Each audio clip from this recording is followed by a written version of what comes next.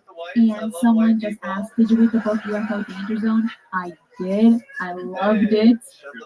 And that one specific chapter, I think it was chapter 20, something, on this case specifically, I devoured it. I loved it so much. Hello, white people. I can't wait till Asian It was people one are of those things considered with white me. one day. I remember I think we're a couple decades away. This goes back a long way. Right where Italian people were 50 years ago. But I caught a couple.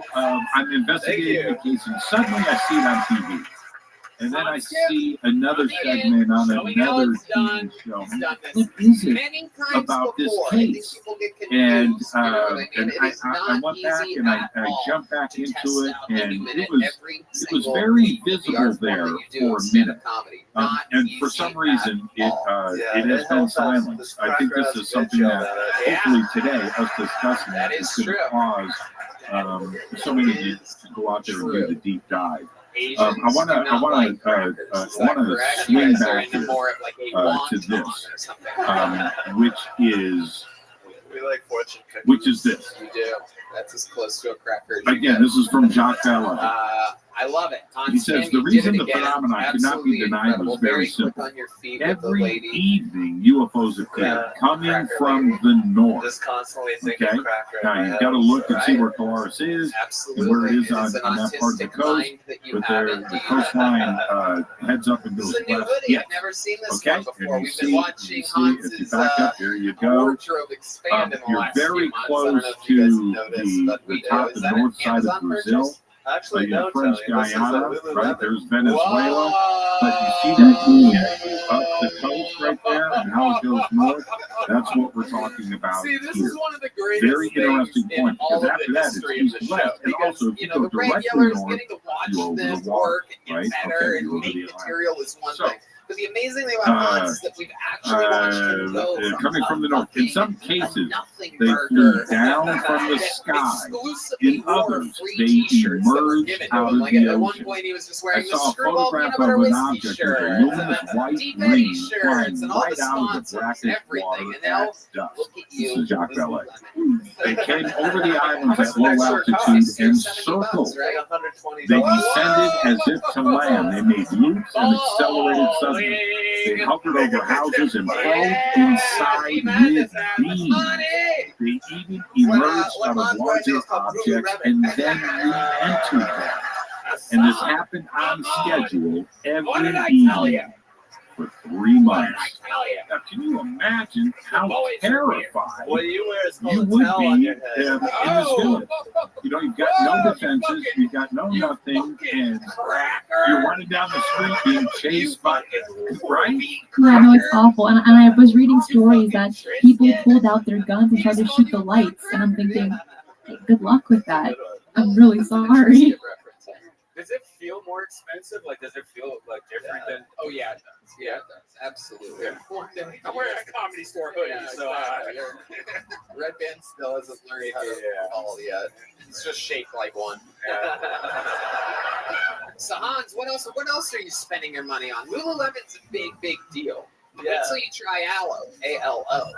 Oh, shit. Slightly better. Yeah, I'm wearing shit that girls wear. It's awesome. Yeah, exactly. It's fucking unbelievable. Feels better. I bought like $1,000 worth of podcast lights for my podcast that no one watches. Right, yeah. Maybe that'll be the difference. I think a lot of people have been saying this would be interesting if the lighting was better. A lot of the listeners are like, the lighting. I can hear that the lighting isn't quite up to... All right, $1,000 worth of lights. What else? You have your girlfriend. Have you been spending any money on her? Yeah, I bought her tickets to Las Vegas and then I refunded it immediately. Oh, whoa. Okay, hold on. Wait, why? Oh, just because I got a great opportunity to open up for my hero and my mentor, you. That's right. Absolutely. So that's right. I'm taking you to Philly and Boston this week. Yeah. Absolutely.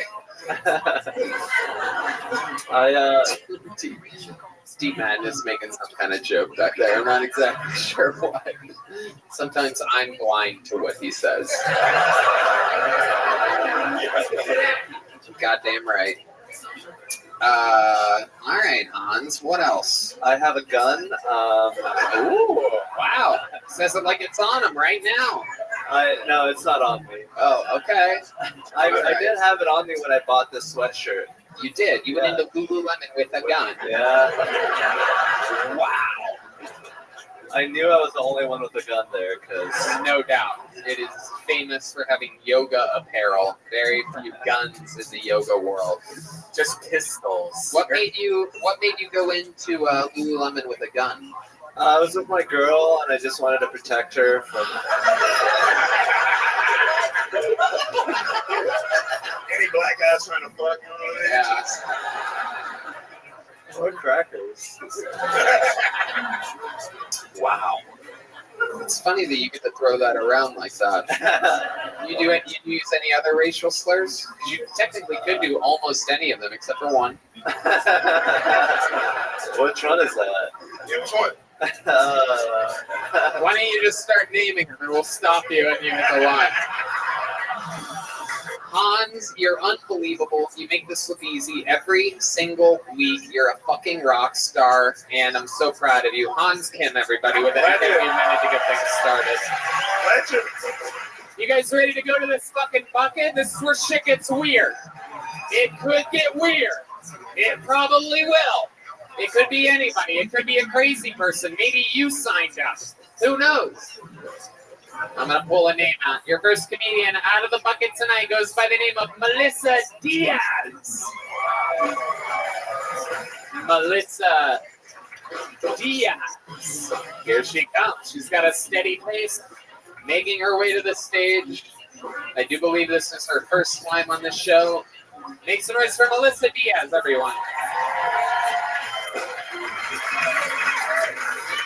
Hey, I work out a lot, and it's like you gotta just do it, not think about death or whatever. But you get a weight, and it's basically do that. You do reps with that weight. But I started calling them rapes instead of reps because every time I do a pull-up, inside I'm like, please stop. I don't like this. I'm not comfortable. Please don't. So then I have to yell at myself. I go, shut up, you stupid fat bitch. You know you like it. Stupid bitch.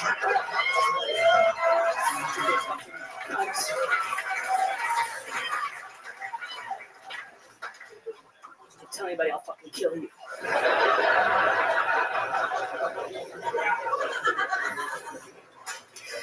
Yeah, whatever. I'm getting older, so I can work out my body. Like, I really can't. There's no curls for your pussy, so that's kind of unfortunate. Kind of wish there was. I don't even know what it's going to look like in years from. I've never seen a picture. I don't know what happens. I think I have a mental block.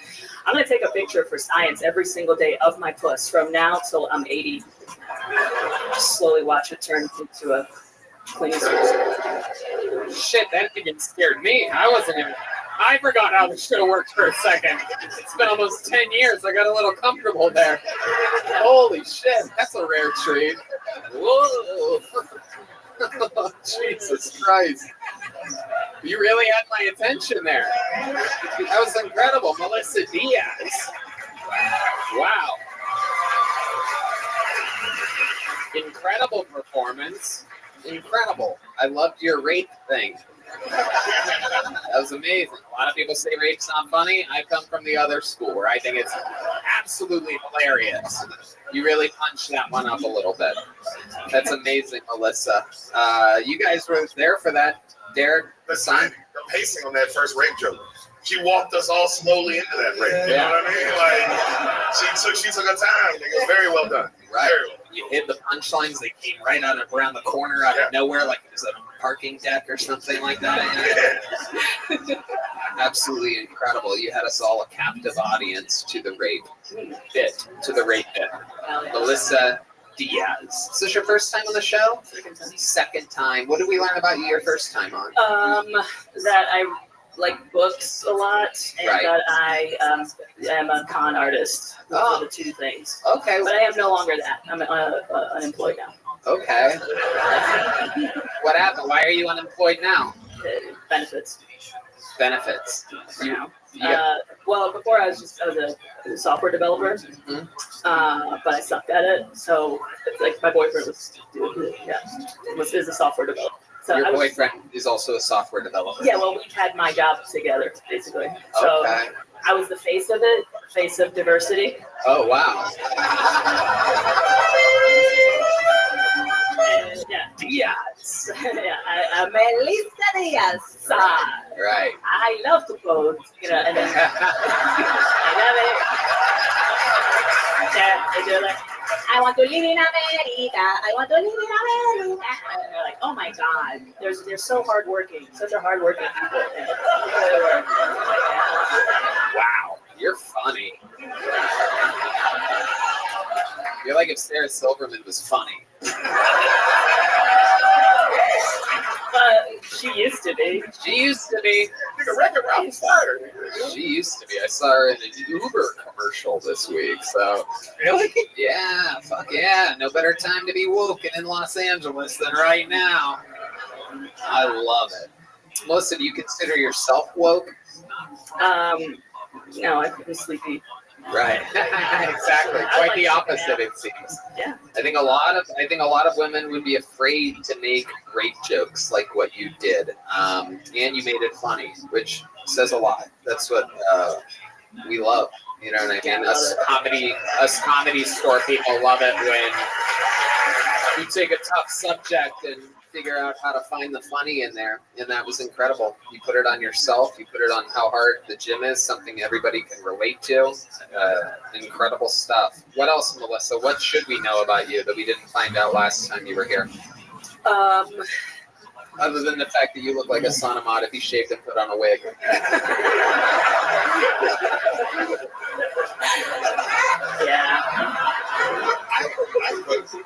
Yeah. When did you stop teaching potions at Hogwarts? How long have you been doing stand-up, Melissa? 7 years. 7 years. And where are you from? I'm from New York State originally. Wow. How long have you lived in Austin? 9 months at this point. What made you move here 9 months ago? I don't know. I've lived in New York all of my life. Right. I'm from the Bronx, and you might it's an open air prison above Manhattan. You may have heard of it. Mm-hmm. It's also known as Puerto Rico. Yep. Puerto Rico. I don't know. I've lived there all my life, and I don't like cocaine, and this seemed like a good Absolutely. alternative. You came to the right place. You must love ketamine. Wow. Incredible, Melissa. So you're with a white coder, right? And how long have you been with this guy? 6 years. 6 years. That's a long time.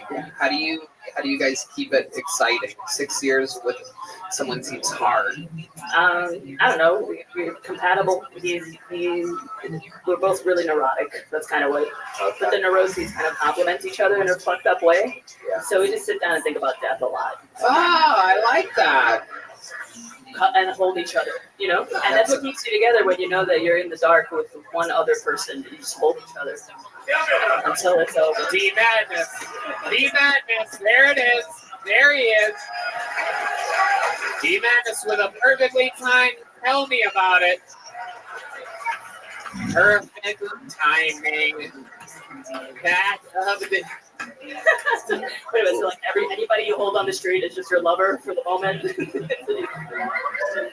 Deep Madness lives a whole life of holding on in the dark. Melissa Diaz. Very, very, very interesting stuff. In 6 years, and you guys are still attracted to one another? Your sex lives are active? Yeah. You're still able to turn his software into hardware? Yeah. Incredible. It's a little scary now, actually, because he started taking testosterone treatments. Oh, wow. Okay. Yeah, that's consistent with that. So, have you noticed? Right, he's feeling good. Yeah. A lot more aroused. So Exactly. I keep up.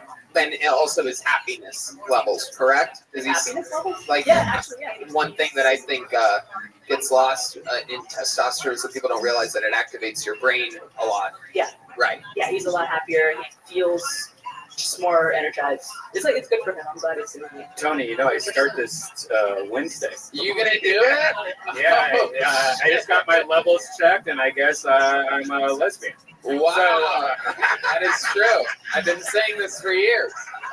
A morbidly obese lesbian. Let's not forget. I just love it. That means he will eat out anything, anywhere, anytime.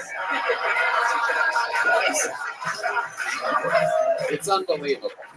I cannot wait to see Red Band get some fucking color to his face other than green. You look like the not so incredible Hulk. Good. See? Red Banner. So stupid. You almost stopped yourself from saying it, and then you couldn't help yourself. Hey, I would love to have you on the Secret Show Thursday, though. Melissa Diaz, you have one of these? You already have one? There you go. Get out of here. Melissa Diaz. She's on a real show now on Thursday. You just watched somebody go from being a random piece of paper in a bucket to getting booked on the best comedy show in town on a Thursday night. You guys get it? Should we keep going? Your next comedian goes by the name of Mike Hale. Mike Hale, everybody. So we're going to see what happens here with Mike Hale. And here he comes, everyone. Ladies and gentlemen, put your hands together for Mike Hale. Hey guys, thank you so much. So sweet. I'm really into microdosing lately. Anybody else? Yeah, we got some macrodosers in the balcony, right? Those of you guys not hip into it. Microdosing is where every 4 hours or so I just take like these insies from just the tiniest corner of a Viagra. Just to stay thick throughout the day. You know what I mean? My favorite part about microdosing is it's like a fun little secret, you know? Like, you know you're on drugs, but nobody else knows you're on drugs. Well, 2 weeks ago, I accidentally wasn't paying attention. I took a whole Viagra, and suddenly everybody knew that I was on drugs. That's what I get for wearing basketball shorts to a funeral. Hey, if you knew my Uncle Frank, it's exactly what he would have wanted, okay? Thank you. Mike Hale. There you go. I could tell you microdose Viagra because that set appeared to get harder as it went on.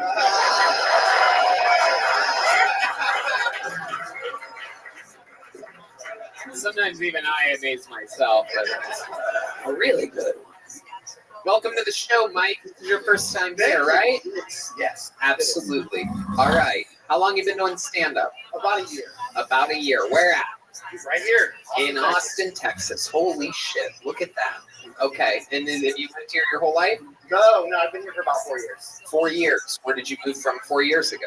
I've kind of lived down here in Texas for like the last 10 years or so, but I'm originally from Akron, Ohio. Akron, Ohio. We know it very well. The birthplace of Joe Walsh, of Eagles fame, the birthplace of LeBron James, the birthplace of B.F. Goodrich and Goodyear, the inventors of your tires. The Wright brothers. Absolutely. Well, yeah, kind of right about that one right there. I don't think it was exactly accurate. They are from the state of Ohio. Good guess. Mike Hale. So you moved here 4 years ago. What do you do for work? I just got my first job in tech. Ooh, okay. What are you doing? Did you take a job from a young Mexican lady? Working in software?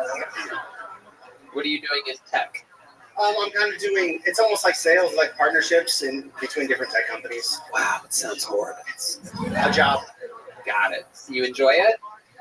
It's not bad. I mean, it lets me do this nights and weekends. You sit in an office during the day? No, working for the most part. Okay. Every once in a while I'll go in. All right. What's your home life like? You live by yourself? Married. Married? Okay. Kids? No. No.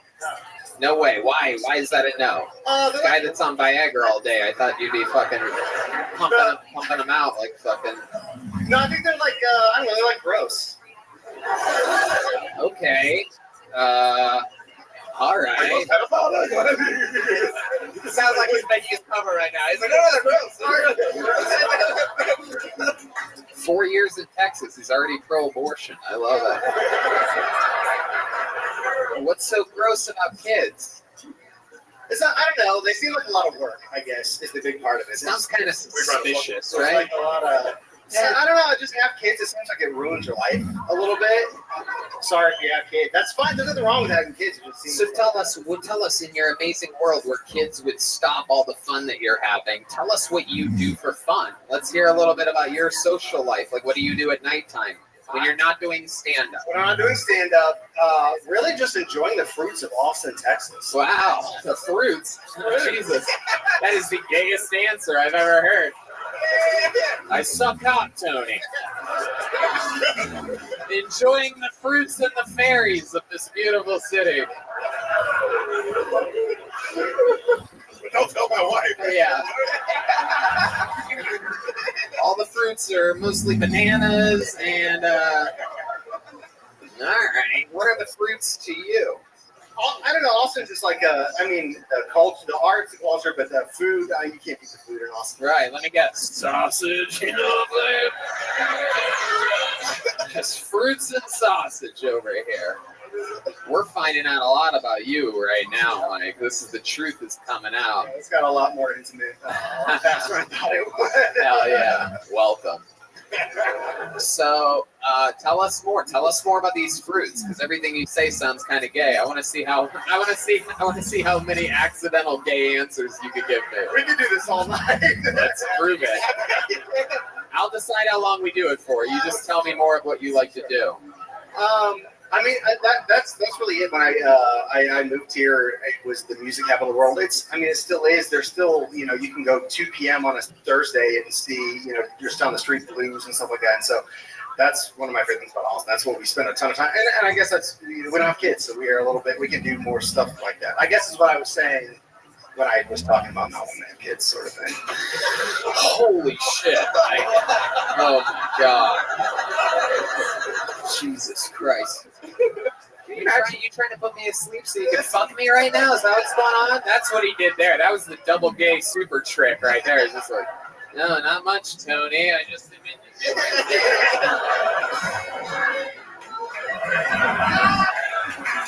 it. Red Band thinks you're gay too. All right.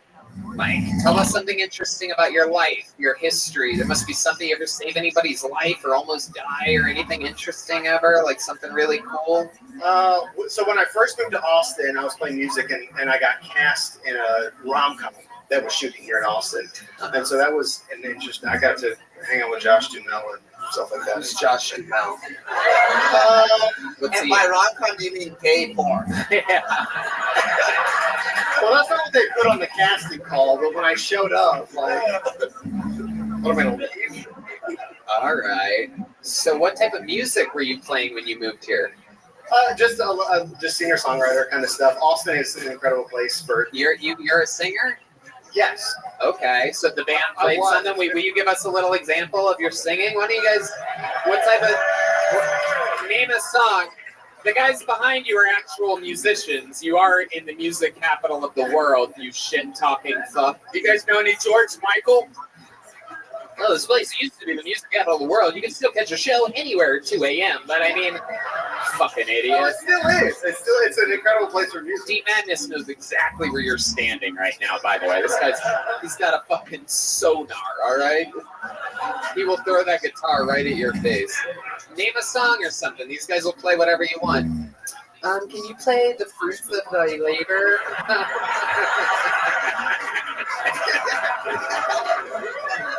Do you know anything from the soundtrack of Brokeback Mountain? The ending scene? Do you have anything, do you have anything from that 5th Street remix? Oh shit, something's about to go on. Oh shit, it's like the gay version of 8 Mile right now.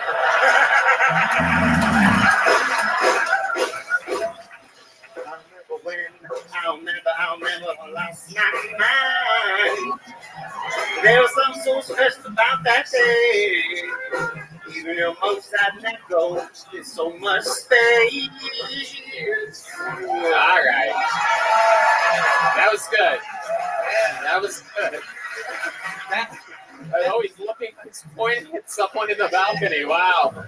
Must be a dude with his legs open up there. Thank you.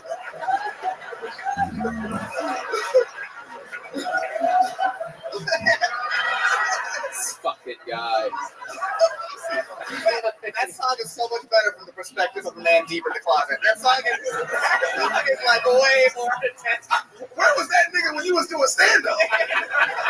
I saw CeeLo Green come out of this nigga. Oh, yeah. But when he was doing stand-up, he was like, he was like, what? He was making all the musical faces of it. You got that part down. The sound was all right, but you looked like a musician. I'd like to get that in the studio and mix it up a little bit and lay the track over your actual performance. Thank you. You have some star power, Mike. I like it. Congratulations. You got pulled out of the bucket. You've been doing it a year. Here's a little joke book for you. Thank you so much, Mike. Fun times. There you go. There he goes. That man can get. She's from Akron, Ohio.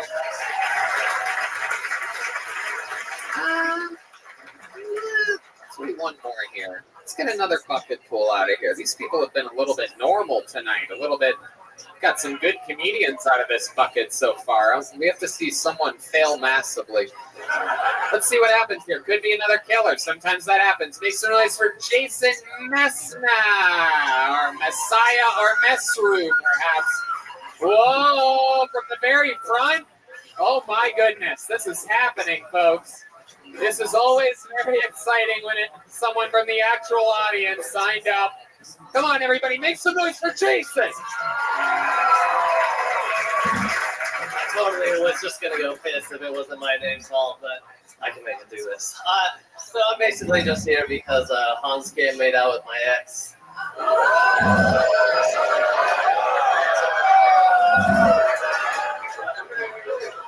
I'm just here to get revenge by also making out with him.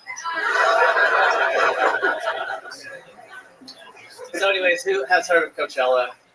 My round of applause. If the other jokes failed, I was knowing that I was going to give me at least one round of applause. But I went to Coachella in 2019, and I thought it'd be funny to bring a plant into Coachella. And my friends were like, there's no way you're going to get a plant into Coachella. And I was like, yes, if I call it my emotional support plant, they're going to let me bring it in. And so I went to Coachella. I had an emotional support plant. I named it Gary. And went in, and I've been going now. Yeah, but. Wow. Jason what's your last name? Messna. Okay. Jason. It's fun to have two gay musicians up back to back like this. You spent most of your set asking the audience if they know what Coachella is. That's what I have in my notes. Coachella 2019, Gary the Plant. What were you getting at? D Madness is about to jump to his death. He hated your set so badly. What were you getting at there, Jason? First of all, your first time trying stand-up comedy, correct? Yeah. I could tell. Jason, everybody. Put your hands together for Jason. It takes a lot of courage.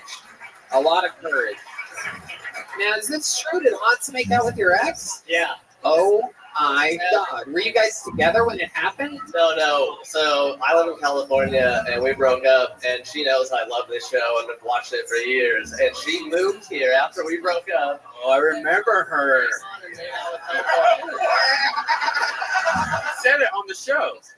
I don't think she did, because I was telling her that she had an opportunity to talk some shit, but she totally let it go and did it. But right.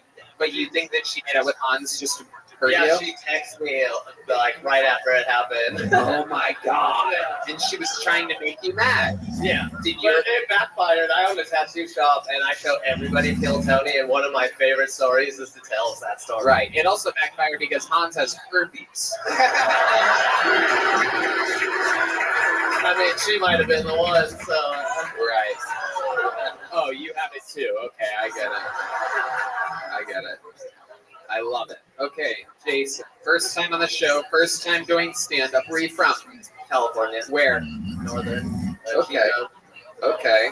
Chino. All If right. you noticed a bump from Chico, California, that's me. I literally show everybody that I tattoo the show. Okay. Beautiful. I love it. We've seen a lot of activity coming out of Chico, California as of late. It's really noticeable. Okay. So you do tattoos for a living? Yeah. All right. Definitely. Okay. And is this something that you've always wanted to do, or this is sort of just like you're just visiting Austin? No, actually, I'm on a road trip, and we were going to end up being in Austin on our road trip, but the 2 Mondays that we're here, you're not filming, or the tickets were sold out or something. Correct. So we were originally in Colorado and flew here, because it's my birthday today, to come to this show so that we wouldn't miss it. Wow, look at that. That's incredible. And this is your new girlfriend? Yeah. Wow, look at you. I'm guessing that's an upgrade because Hans has never made out with anybody that looks like that before. That's for sure. That is for sure. Where'd you meet this one at? How do you get someone like that with a nasally voice like yours? I mean, Well, Tony, to tell you the truth, you know it's bad if I make fun of your voice. Actually, it gave me confidence coming up here because I know what my voice sounds like. But since you're the host, I was like, it should be fine. No, it'll not be fine. Oh, you assholes are turning on me. Oh. Fucking crackers. Stupid. I love it. So, Jason, seriously though, where'd you meet her? I'm just curious. I met through a friend at the races in Chico. The races? Like car races? Yeah. Wow. Okay. So you just go to the races all the time? No, I don't, but she actually does. And I had a friend that... Okay, white trash. I like it. Very good. Hell yeah, party machine. I like it. The only race in Chico is white people, by the way, for those of you. Pretty much, yeah. All right. Jason, what's a fun fact about your life that we would be interested to know about? You've seen this show before. You've shown it to all of your friends in Chico. What do you think? You're inside of the interview of one of the episodes right now. In my head, I thought about a million things I would say during this part, and now I'm like, Yeah, not as easy as it looks, huh, asshole? I swear to God, I'm going to go there and I'm going to do better than anybody ever has. I'm going to go to Austin, Texas, I'm going to show my ex-girlfriend that she can make out with Hans again, but I can do what he does any day of the week. And I can tattoo.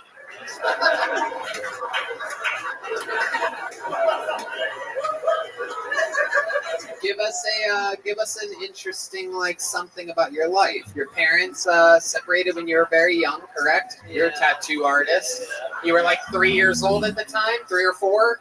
No, like 8th grade or something. I ran from the cops and got away. Ooh, okay, that's an interesting one. Tattoo about it. And I have a tattoo leg where everything on this leg has a crazy story to it. Actually, I messaged. Take off your fucking pants right now. Let's go over this whole. Show the leg. Show the Here we leg. go. Let's Show go. the leg. Show the Let's leg. go. Hold on. I'm gonna have the last comedian come up here and suck your cock while this is all happening. Well, Tony, to be honest with you, I don't mind that idea at all. No, let's see the leg. It's okay. It's okay. You have a beautiful package, by the way. Good job. What does that say? Longest? Coolest tattoo you'll ever see. Okay, that's a shitty tattoo. All right. Can you just tell us one of the stories? It's just a plethora of shitty tattoos. Some of the, if I share the memory with someone, I'll let them do the tattoo, whether they know how to or not. And I actually messaged a bunch of you guys. I'll let you tattoo me live on stage if you give me a minute. Right. I actually bought my tattoo shit. You did? Wow, you brought it in? You gotta do it. You know what I think? I think you should get your real revenge. I think you should go up to the green room and give Hans Kim his first tattoo. I mean,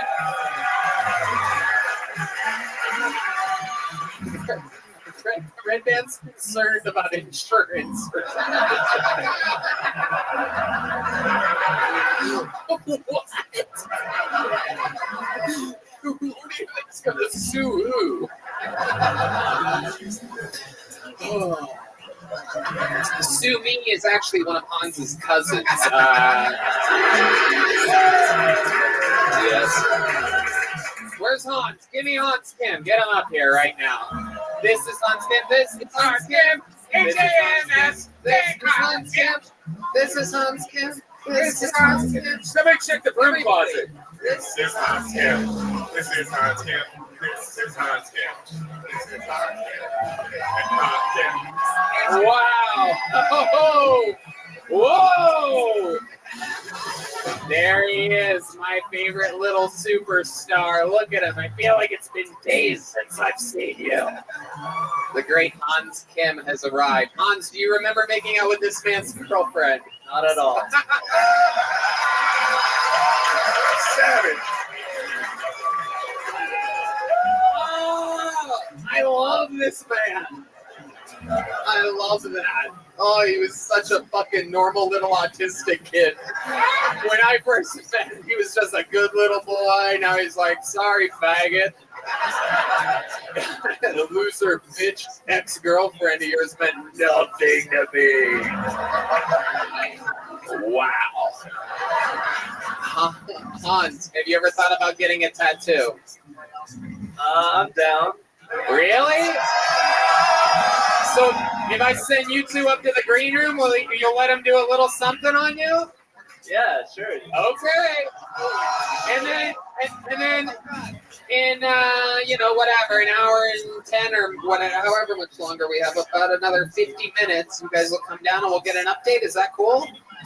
Awesome. Unbelievable.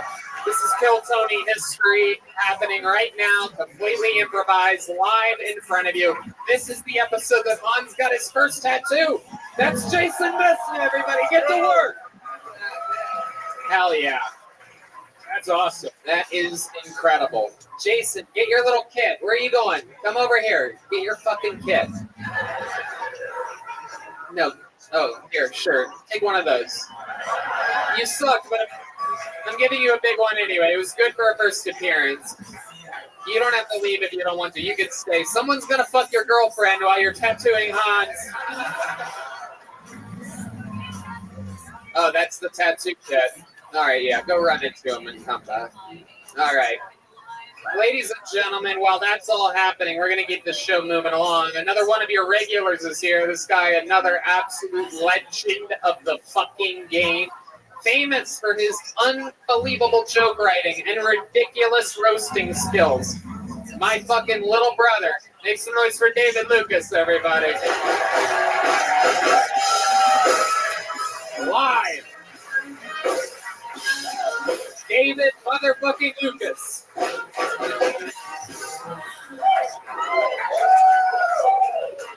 Yeah. I was fucking with this tarot card reader, and I cheated on that bitch just to show her that shit don't work.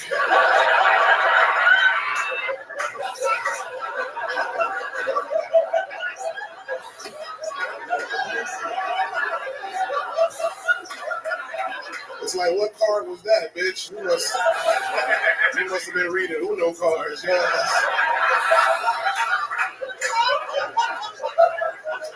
Since I moved to Austin, I've been getting into white women, man. I really love white girls that wear hoka shoes. That shit is sexy, man. I don't even use Tinder. I just walk down the sidewalk and look at what bitch is walking a pit bull. I'm like, if she'll rescue that, she'll rescue my ass. All right, thank you, man. Wow. David motherfucking Lucas, the second of our three regulars, showing again. how it's done. Unbelievable performance, David. You Oh, there. What's up? What's up? Hey, how's it going, buddy? How are you, my friend? Chilling, dog. You look fucking bigger than ever. I mean, this is wild. You go to fucking, you go to. You look 1990s gay, nigga. God damn it. A lot of people this weekend went to ACL Live. David went to KFC Live. Tony didn't go to ACL. He went to BBC. Well. Hey, Tony, they knew you was gay when you was a baby because you was the only baby with shit stains on the front of his diaper. Wait a second. You're saying that when I was a baby, I was fucking other babies' asses? You're saying I was a baby? Top baby. Yeah, you weren't Gerber. They had to get that nigga a dildo to suck on to get quiet.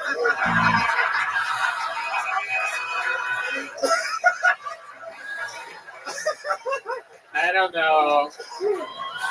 I don't know how you knew that, but that's actually a fact. That You was, know them little things that babies pull down? They be giving Tony many things to pull down. when David was a baby, he slept in a McCrib.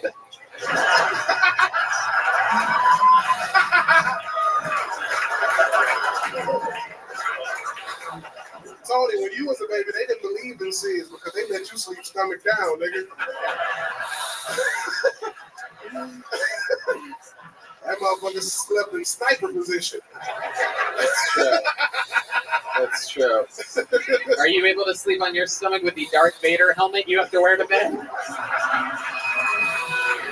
Motherfucking looking like Darth Vader. So you gotta sleep next to a heated up dildo to go to sleep. Put it in the microwave on 30 seconds.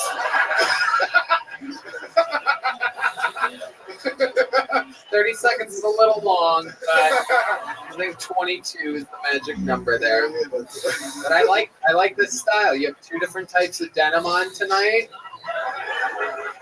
So you let two different gay niggas do that shit? What are we saying, nigga? You let a LA nigga, you let a LA gay nigga pick out your pants and an Austin gay nigga pick out that jacket. Kill him with that rainproof shit, bitch. Oh. You will not get wet with these haters, Tony. Oh my God, David motherfucking Lucas. Absolutely incredible. It's been a busy week for you. You're not allowed to laugh at the setup like that. It fucks me up. Because I knew it was so stupid. Because you knew you didn't have a busy week at all.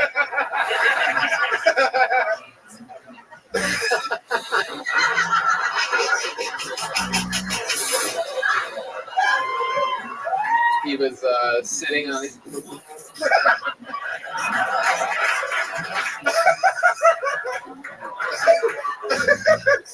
One of you guys make fun of him or something. Hell no, nigga, that's all you. Oh, good, that's my nigga, dog. Oh, my God. That nigga Armand dressed like he sell fake gold, nigga.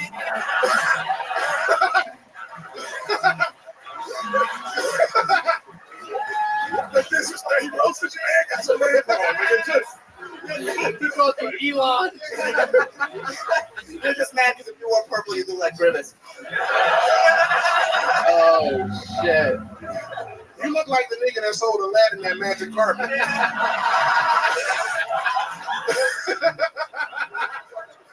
So goddamn Bin Laden third removed looking ass up out of here. Oh my God, he's on fire. He is on. That nigga dressed like an Iranian jazz player. My music is the bomb buddy.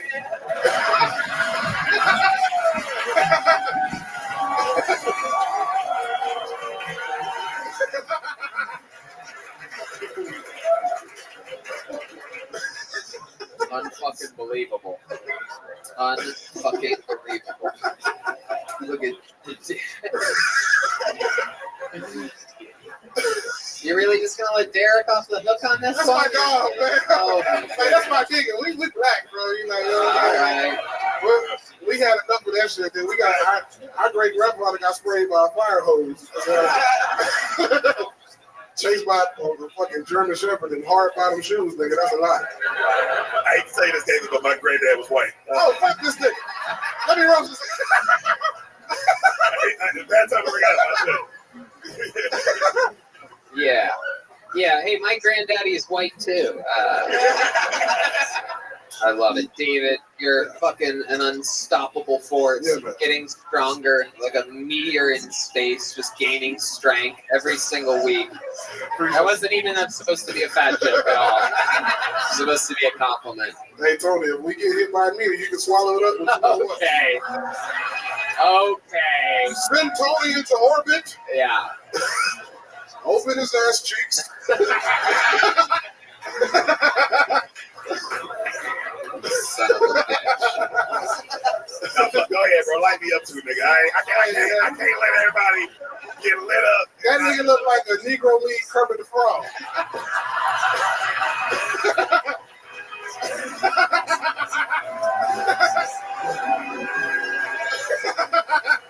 Oh my God, David Lucas. No, nigga, that was stored up, dog. That was. Oh man. That's been in the clip since he Oh met man. Bro, I'm just fucking. You bring Oh anybody up there on roast me. I don't write no jokes. Incredible. That is incredible. This guy fucking making Sesame Street references after after spending a day at Wing Street. That's incredible. David Lucas, you're a fucking force. You're traveling all over the country. You're headlining on your own. I implore you people listening around the country, tell your local comedy club owner that you want to see David Lucas. Look up, get him out to you. David Lucas, ladies and gentlemen. There he goes. Back to the bucket. You can almost feel Hans Kim's pain right now as the needle touches that sensitive skin for the first time ever. All right, pull a name out of the bucket. Make some noise for Bobby Johnson, everybody. Bobby Johnson is next. Here he comes, everybody. Here he is. Make some noise for Bobby Johnson. Guys, I think I'm moving up in the world socially. I just got invited to the 4th annual Joel Olstein Spaghetti Dinner / Cockfighting Tournament. Tell you a little bit about me, guys. This past weekend, I decided to buy my baby mama some new Jordans. That way she can get even higher when she jumps to all those conclusions about where the fuck I've been.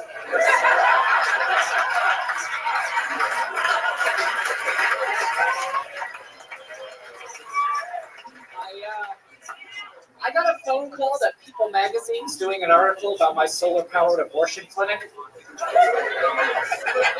I guess we're the first and only abortion clinic to run completely on conservative energy.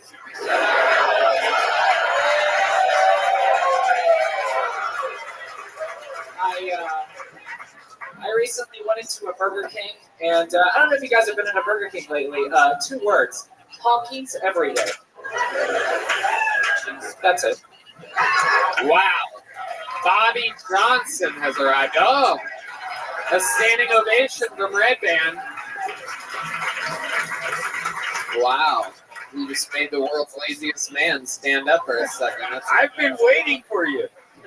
You've been on this show before, correct? This is my 3rd time. Yeah. Right. You were on at Antone's? I was on at Antone's once with Joe Rogan. Right. And I was on like almost a year and a half ago with Christina P. Okay, perfect. And Bobby is actually a famous character in Kill Tony folklore because you stand in the same spot at the end of that aisleway every week, and people have noticed you many times just standing there, just looking straight forward. You're always well behaved.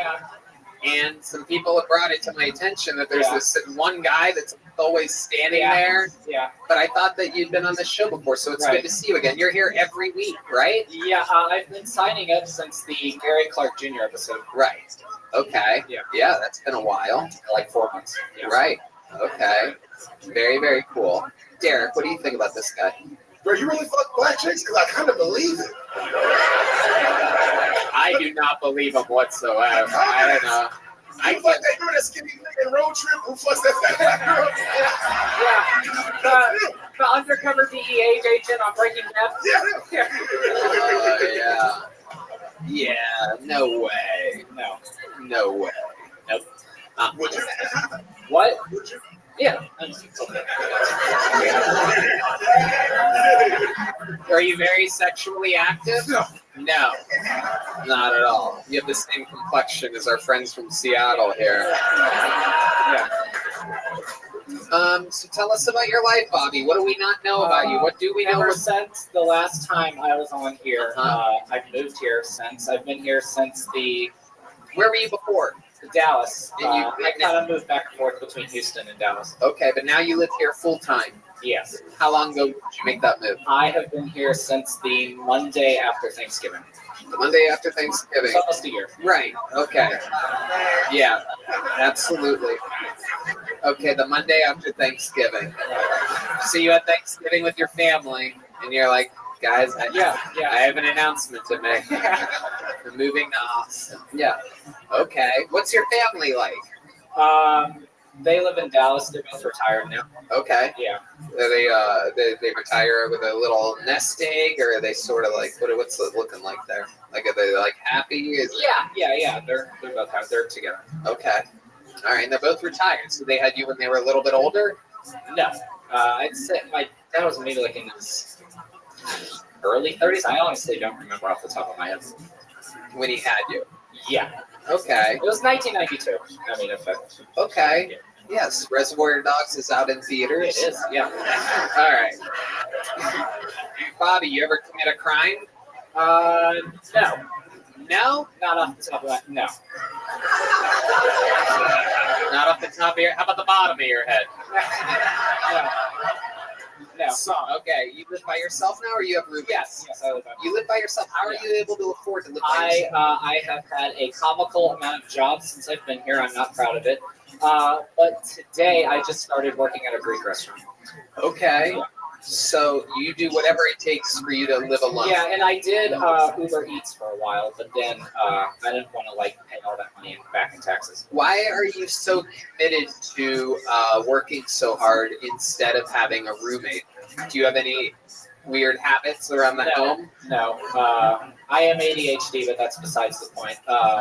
Right. No, it's just if I can, manage to do it, it'd be better than, living with. Let me ask you this: you have your own refrigerator there? I do. What's the weirdest thing in your refrigerator? If I went through your refrigerator right now, I would be like, very particular. I like to have cold chocolate, almost frozen. So I'll have a whole thing of Hershey's in there. And then when it's almost frozen, I'll eat it. That's the closest to hooking up with a black girl he's ever really cold chocolate before bed. Jerking off with melted chocolate on his hand is the closest he's come. Wow. Incredible. Some cold chocolate. What'd you say, Dean?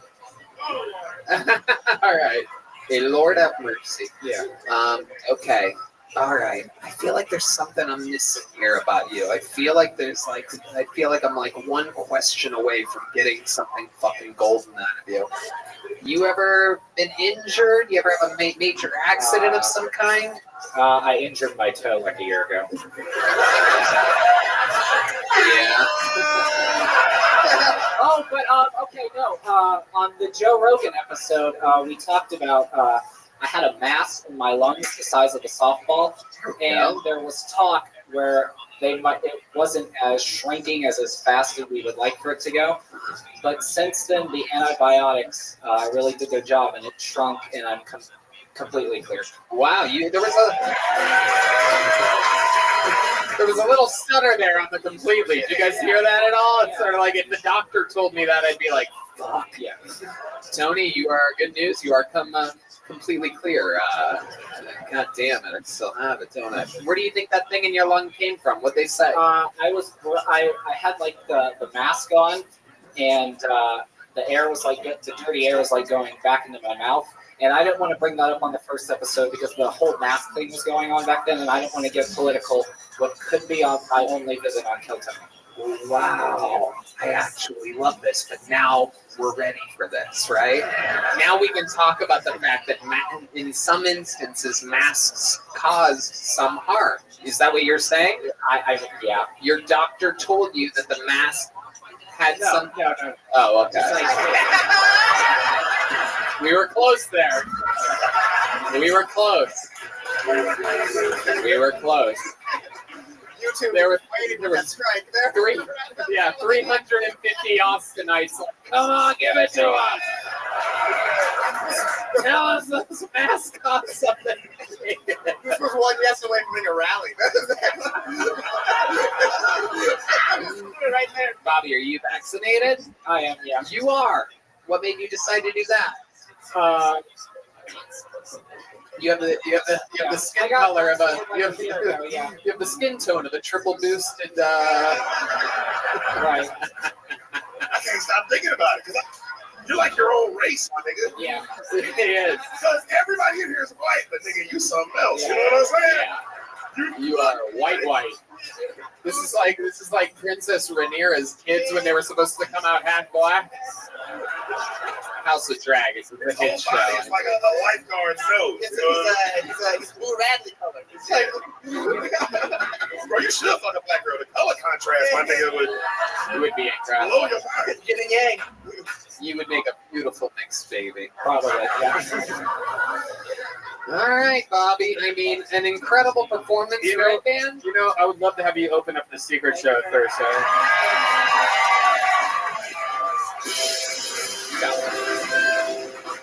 Here, take one of those.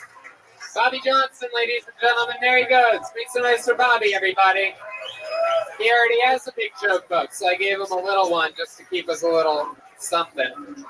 Let's get back to this bucket. I don't know. We started a little bit late today. You think we should go back to the bucket again, huh? All right. How about Jordan J? Jordan J is next. Live, Austin, Texas. Vulcan Gas Company. Jordan J, here he comes, everybody. We got movement. Your next comedian, Jordan J. Hey, how y'all feeling? Y'all feeling good? Yeah, man. Glad to be here, man. These women crazy, man. Girls, they out here hyping up their coochie, you know, saying crazy shit. Somebody, yeah, my pussy will turn you inside out. Well, I don't need no more hemorrhoids. I'm good. I love women, man. I love my parents too. They raised me to work hard. I bought a house a couple years ago. At the city, I learned a lot, man. I learned a lot. Getting some renovation done. I learned all Hispanic people not the same. And up, man. I had one come out to my ear, but I'm gonna start on this one, and that one. I said, hell no, your English too good, bro. You know all the same words I know. I had one come out talking about, I'm gonna do these one, and these. I knew he was gonna do some good work. I said, I opened the door. I said, good morning. He said, yeah. I said, oh yeah, come on in. I need all this shit. Fuck yes, Jordan J making his Phil Tony debut. Correct, this is your first time on the show, right? Yes, amazing performance. How long have you been doing stand-up? About a year and a half. About a year and a half. Where Yeah. you from? Dallas, all the way. So you drove here today for this? I did. Got off work a little early, you know. So Heck yeah. What do you do for work? I'm a project supervisor. Project supervisor. Project supervisor. Yeah. Now, okay. Let me just start here. Correct me if I'm wrong, but you are a red-headed black man? Yeah, man. Holy shit. I got lucky, man. The wolf pack. Absolutely. Yeah. I love it. The old fucking roasted tomato. You know what I'm saying? The old fucking The old fucking chocolate covered Cheerio right here. Hey, man. My dick's still pink, though, so. Hell yeah. You're like Montel William Montgomery.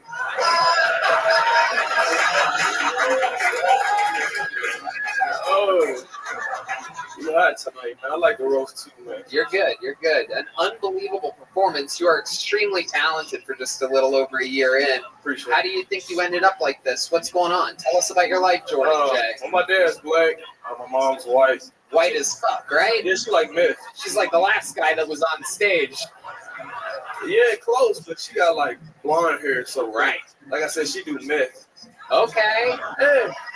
All right. You know, that white. She's got her own projects to manage. You know what I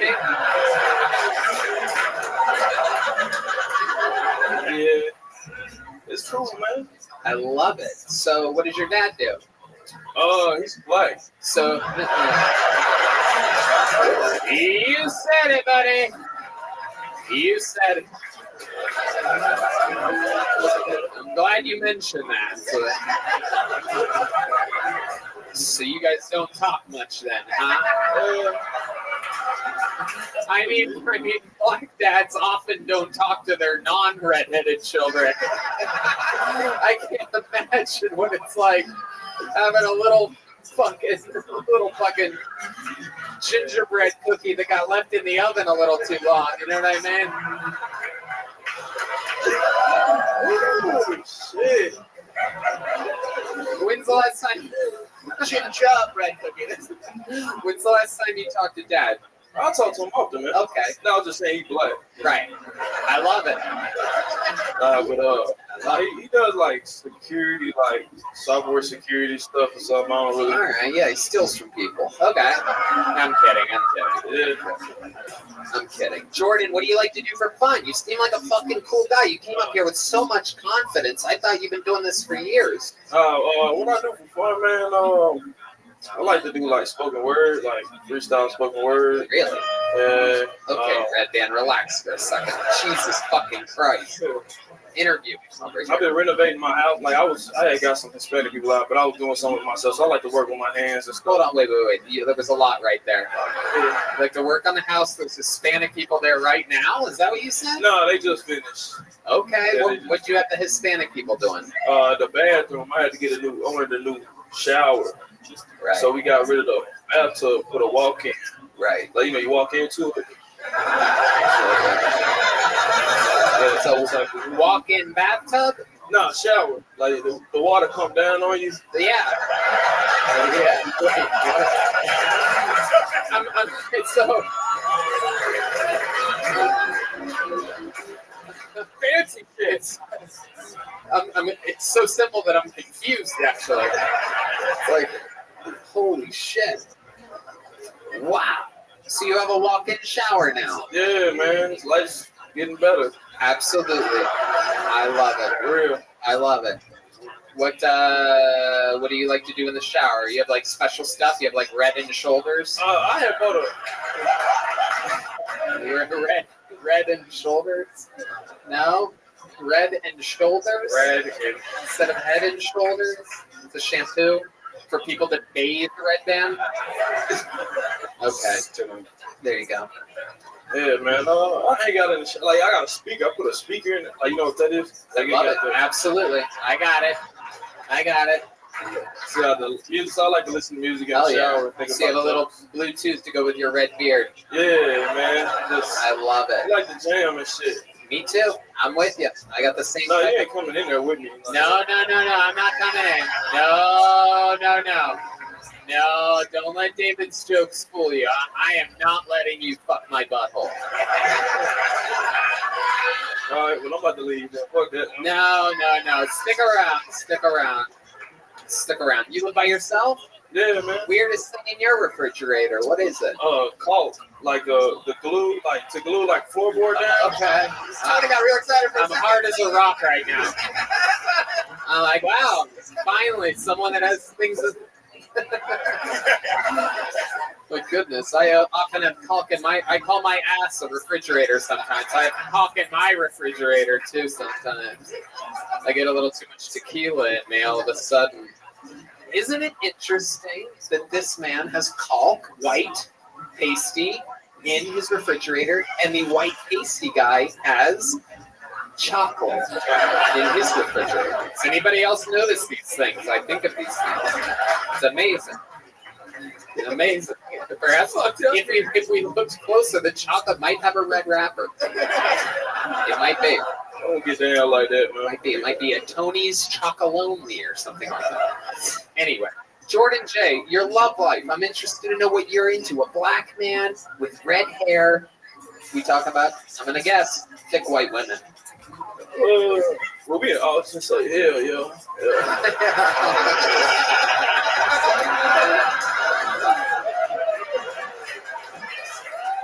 Where would we need to be for the answer to be different?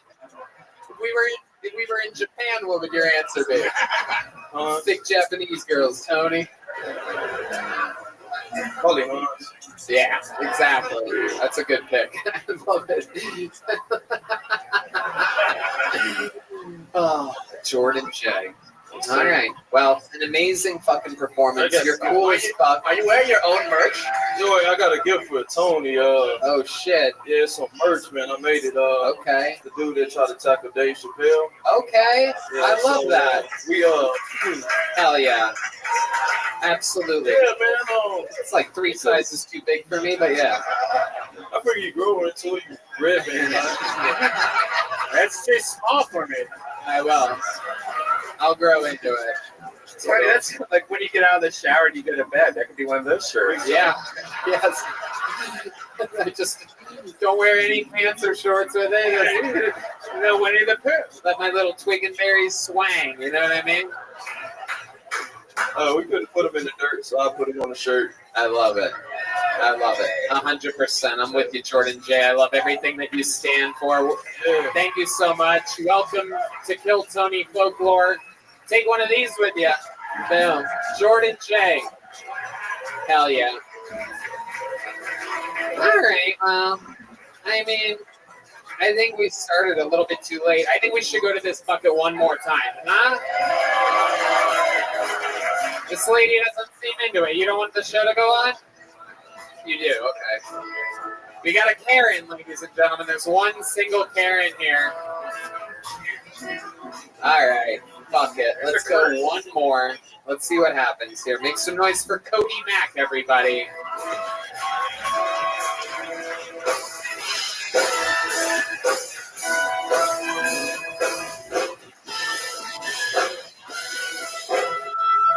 So what's up with the guys? I have a girlfriend. She's a first-generation Mexican American. Her parents risked their lives to come here and give their family the best opportunities possible. And how does my girl pay them? She brings home a white boy from Louisiana. Yeah, somebody really paid attention in history class. I actually recently just met her parents for the first time, and they only speak Spanish. I grew up in Louisiana. They don't even teach English there until middle school. Yeah, who would have thought language would have been the hardest wall for them to get over?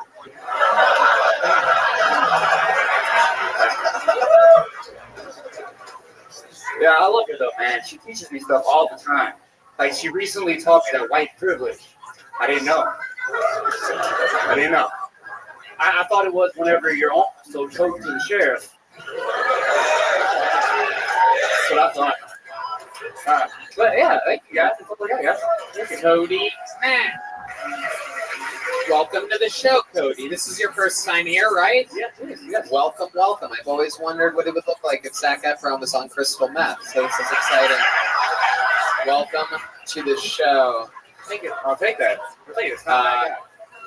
Fun stuff. How long have you been doing stand-up? A year. 1 year. Yeah. All of it here in Austin? No, actually in Denver. Denver, Colorado. Yes. So it's altitude sickness that you're suffering from. Yeah. What made you go to Denver? My mom moved out there, and I'm a mama's boy, so I wanted to be with her. Aw, that's so sweet. Is your mom a little bit obese? No, she had breast cancer. Oh, okay. That's it. I knew there had to be something. Aw. Aw. Oh, we're a sensitive crowd tonight. Oh, breast cancer. Yeah. That's okay. She survived, right? Yeah, she's totally fine. 100% fine. Now you guys have the same size tits, right? Absolutely. Real mama's boy. Did she let you feel a lump? No, I was really young. I didn't know what was going on until I was about 15. Right. You think she got her breast cancer from wearing masks during COVID? COVID wasn't around. Right. Right, but he just asked if her mom let her feel her tits. We don't go back to the things that Red Band says. We move forward and the show thrives. If you go back, then it's bad. Red Band's a specialist in knowing how to have tits. So it's like the senior correspondent. It's like Play-Doh, son. There you go. Very good, Red Band. Jesus Christ. Maybe when you go over maybe when you release the episode, you could put like other things over what you're saying.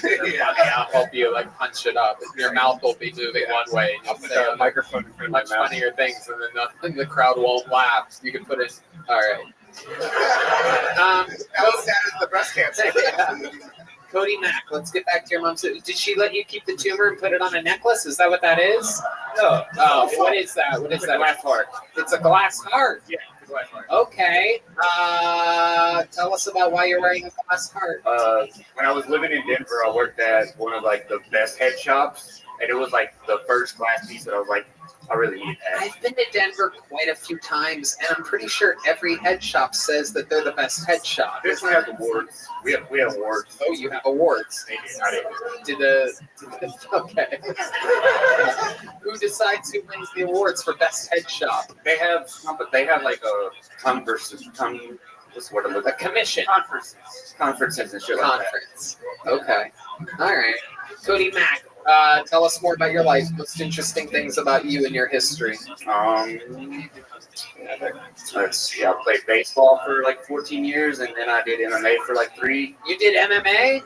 Can you show us a little bit of shadowboxing? Put the mic in the mic stand. You guys have any like Rocky or something like that? Yeah. D-Madness has it.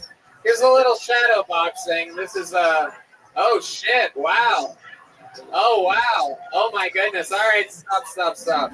It looks like you specialize in looking people in the eyes. Yeah, absolutely. The John Jones specialist. I love it. Okay, Cody. And what's your love life like? I have a girlfriend. She's still in Denver though, so right. I'm out here living on a couch trying to do this comedy thing. You're out here on a couch in Austin. Yes. How long you here for? Till March. I've only been here for about a month or so. So you left your girlfriend and your breastless mother in Denver, Colorado? No. He's laughing. He's hunched over laughing, and you guys are groaning. So let you know how gay you're being right now. All right. Well,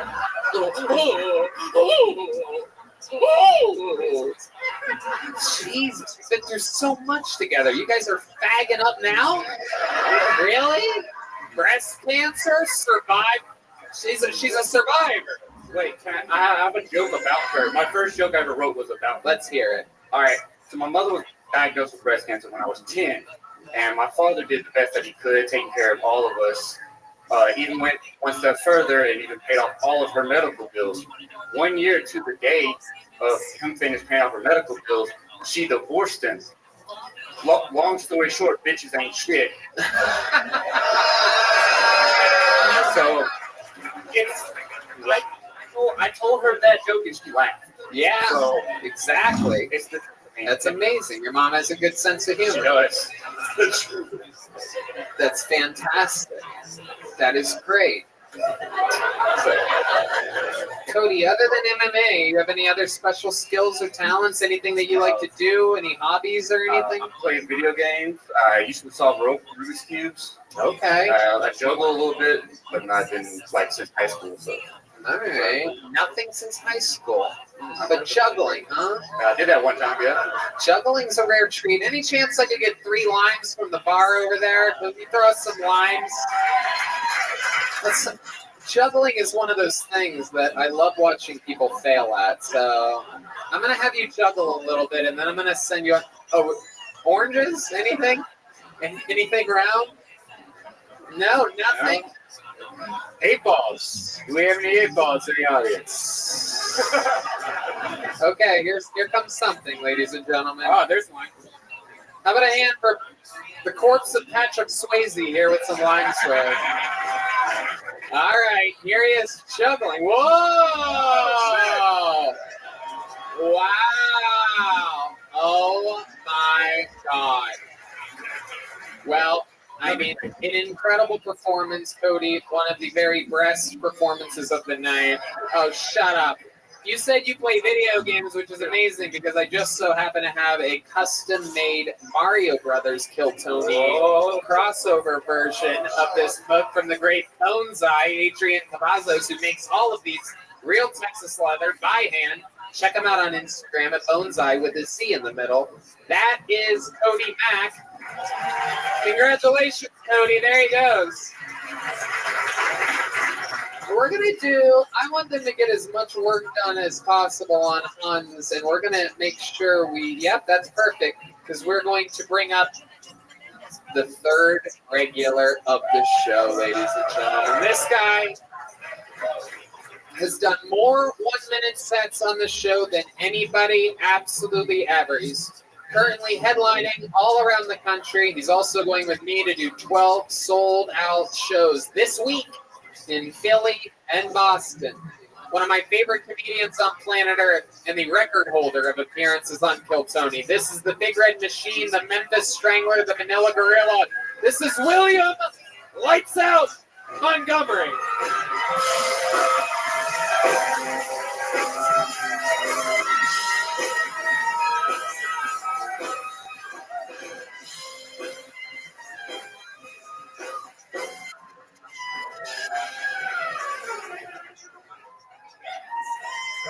Somebody should have gotten that insurance because I swear to God, Hans is getting a fucking swastika tattoo right now. Seriously, I swear to God, I'm shaking right now. I am shaking in horror. I've got some good news and I've got some bad news. The good news is that I started a bottled water company. The bad news is that the water comes from Camp Lejeune.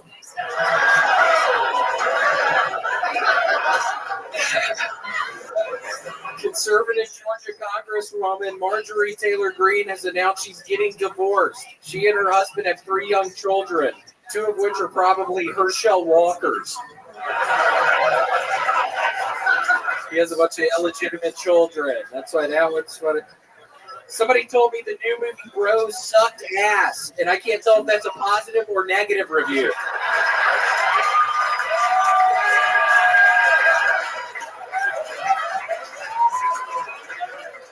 Before I saw the movie Bros, I supported gay rights. Now after seeing the movie, I've joined the fucking Westboro Baptist Church.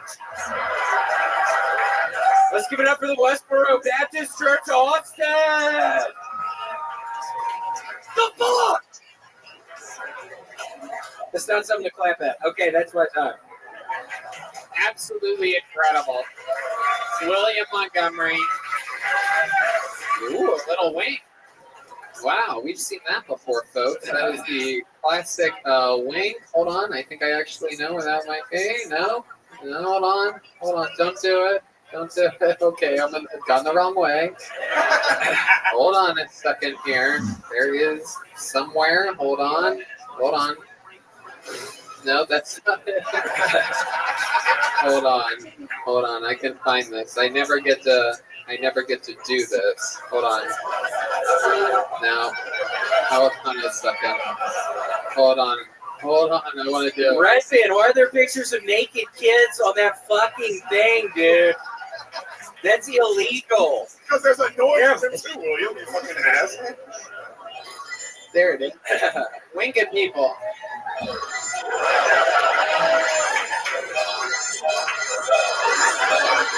Wow, just one guy you're for.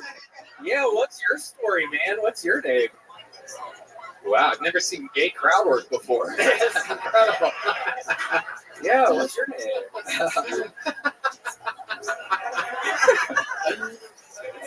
Okay. Incredible, William. Another unbelievable performance. I love that you said the word swastika here tonight. I don't know if How do anybody. you say it? How are you supposed to say There it? is Swastika. there is no H in the beginning of that word. Seriously? But I swear to God, I think it made it like 8 times funnier. Really, swastika. How do you say that? I swear to God, he's getting a fucking swastika tattooed on him right now.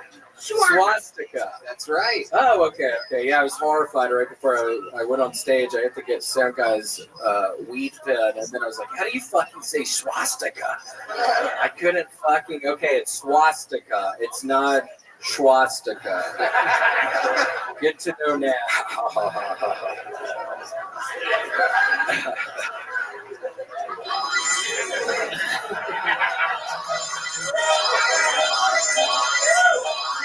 I'm giving out too many. I'm getting weak. Seriously. That's fun. Your job's fun. I know.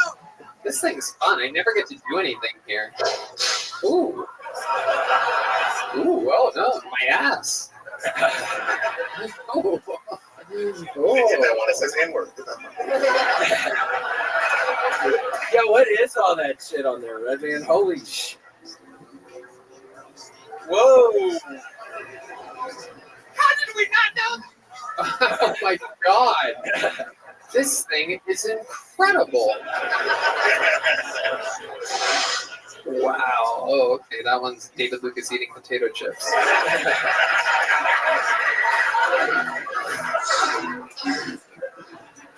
Wow. Ooh, there's so many good ones here. Wow. This is a fun thing that we've never done before, huh? What's this one that says Red Band's favorite? Oh, you son of a bitch. You son of a bitch. Tony, I've been meaning to ask you, when we are in Boston this weekend, can you please take me to the World Trade Center Memorial Tower they have there? That is not in Boston, William. Please. Oh my God. I want to see the memorial. You're thinking of a different city. Are you sure? Yeah. Yeah, that Okay. happened in New York City. You know, we're having fun with. I'm having fun with the soundboard for the first time. Why don't we play a game where we improvise and I play a sound and we'll pretend like you're walking outside dealing with things, okay? But you can't look at the sound that I'm gonna hit. So like, look straight ahead, okay? All right, here we go. Okay. What? So like I'm walking outside and that's the noise I'm hearing? Yeah. Okay. All right. So you're walking outside. How would you react to that? Do it again.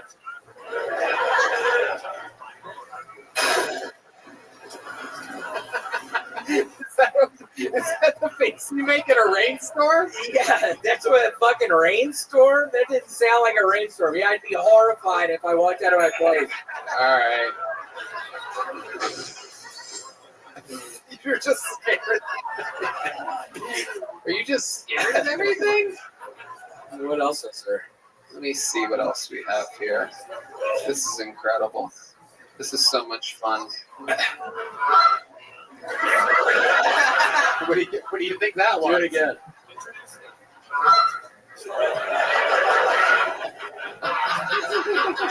Do that one more time. That was a fun one. Wow. Can you guess what that is? A duck. You were close. That was a goose. All right. Let's see if you can guess what this one is right here. You ready? Yep.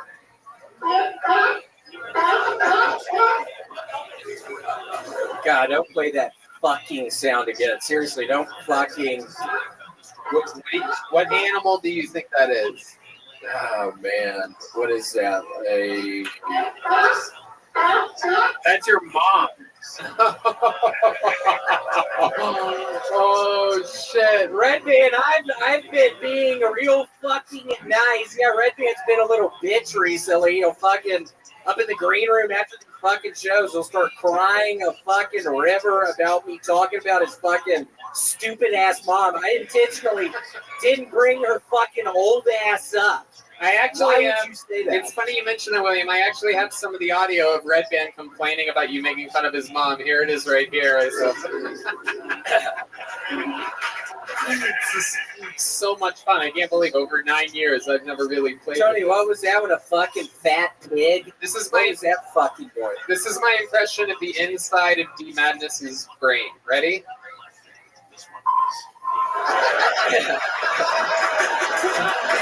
Sonar, D. That's sonar. Thank you. Thank you. This is my impression of the doctors when they saw the last comedian's mother's breast.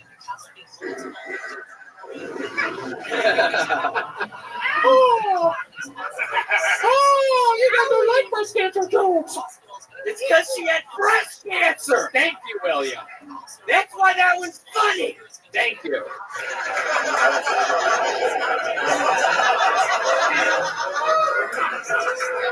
Close? What does close sound like? There's a sound effect that says close. I saw myself in close right nose. Oh, okay. It's just. Alright, this shit sucks. It sucks down here. This is all like words, right? Alright. William, what's going on in your life other than me? I have luckily been doing a bunch of cameos. I've literally broken up with like 10 people literally in the past 2 weeks. You have been making a good amount of money doing these cameos. It's been positive. Very, very, very positive. People are having you, they're making requests, and for a nominal fee, you will yell at people essentially in any way that they want. It can be yell at my girlfriend, break up with my girlfriend, tell my mom that the cancer's back. It could be anything. And you do this in a funny way. Kill Tony fans love it. Give us an example of some other weird ones that you've done recently. Well, first and foremost, I just don't want to get anything twisted. I will pretty much do everything, but unless you are a Jewish person. I don't know. It's some weird thing I have. I refuse to do. If I can tell you're Jewish by the name, it's immediately. I'm not going to fucking do that. So if you're seeing this now, I'm not going to do. I'll do pretty much fucking everything. But if I think you're Jewish, if I have an inkling you're Jewish, there's no fucking way I'm doing it. I've been burned too many times. I've been burned way too many fucking times. What? I'm kidding. But yeah, no, I've been listening to a lot of Kanye West this week. Huh? I have. You're going full DEFCON 3 over it. But yeah, no, all kinds of stuff. A lot of fucking birthdays, I've had a couple of memorials for people. That's always a sad one. I always have to work myself up for that one. It could be days before I end up doing that. I mean, I hate having to tell somebody that a loved one has just died. It's the most awkward thing. It's like, who am I? Why are you getting me to fucking... I don't know. It's like a nightmare. Thinking about getting off of it. I mean, if I start having to do more fucking dead people, Red Band, shut up, you dumbass. Seriously, why would you do that? That is your whore. The sound effect of OnlyFans. All right, well, no need to bombinate any further. Do you know what bombinate means? No. It means to make a sustained murmuring sound. I had no idea. It's also what you call a conversation between me and the Saudi cowboy. Yes, you guys are bombinating. William, you're an absolute godsend. We love you so much. That's the great William Montgomery, ladies and gentlemen. He did it again. All right. It is time. Ladies and gentlemen, sing it one more time with me. Ladies and gentlemen, this is Hans Kim. Hans Kim. This is Hans Kim. This is Hans Kim. This is Hans Kim. It's Hans Kim. Wow. We started with him. We end with him. Hans, you have supposedly been getting your first tattoo this entire time. How do you feel right now? I feel great. I kind of backed out at the last minute. Oh, okay. No. Wait, what? So nothing happened? Actually, I was just kidding for comedic effect. Oh, okay. I got a tattoo. Very good. First of all, before the big reveal, can you tell us the location that you chose? Yeah, upper chest. Oh, wow. Ballsy move. Ballsy move. Luckily, we happen to know that you're wearing a very comfortable, flexible new shirt from Lululemon. I guess there's nothing left to do. You think it's better to reveal it, or should I ask, you know what? Is there anything that you think we should know before you reveal it? What is it? What did he want? I think it's a great tattoo. The tattooist did a great job. He told me a lot about his ex, which is... Yeah, he's not quite over it yet. Yeah. It's kind of unnecessary. Much like a tattoo, she's hard to get rid of. You know what I mean? I was inside of her, so now he's been inside of me. Wow. Yes. To think that your needle was once against her. That's incredible. Because he has an Asian penis. That's why that's funny. They're tiny penises. Ladies and gentlemen, Hans is reaching for his Lululemon hoodie. He's lifting it up. Whoa! Oh my God! Wow! Wait, that is incredible. That is so cool. It's a lightning bolt, everybody. It's actually my penis. Very pointy. Is that a knife? Yeah, it's the Kill Tony knife. Wow! Incredible. And now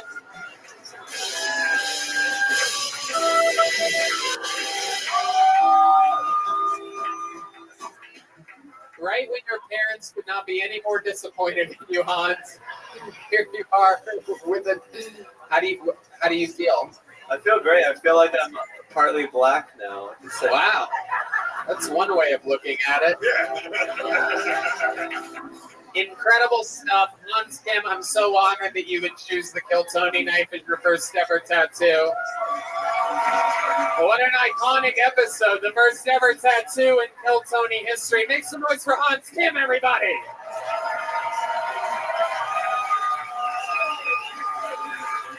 Amazing. You're the best, Hans. I'll see you in the airport in the morning. How loud can this place get for my amazing guests, Derek Poston and Hassan Ahmad? Check out Spoil the Beans, the Dangerous Brown podcast, and every month they have their own show here called The Solid Comedy Show, which is indeed a very solid show. Thank you guys so much. We love you here. We're all part of the same family. I'll see you guys later this week. Always fun. The drawing from Ryan J. Ebelt is in. It's absolutely ridiculously incredible. He draws every episode. All those prints are available at RyanJEbelt.com. How loud can this place get for the best band in the land, the Kill Tony Band? Brought to you by Screwball Peanut Butter Whiskey, the best goddamn whiskey out there. That's the great Paul Deemer on the horns, Daniel Watson on the drums, Matt Mueling on the electric. Come on, one more time for the great D Madness. Am I right, people? Come on. And local artist Chris Rogers was drawing the entire time that you were all sitting there. Here it comes. Whoa, fitting for this episode. That is indeed a painting of the great Hans Kim. Wow. That's wild. We didn't even know he was going to get tattooed this episode. That's extra valuable tonight. Fun fact is that he sells those to the highest bidder after the show. So if you feel like you're kind of rich, put in a bid with Chris, or else someone that's richer than you is going to put in a higher bid, because this is Texas and there's some fucking oil people amongst you, believe it or not. So much fun. Shout out to the new burger place in town. Hell yeah. It is not a damn chance.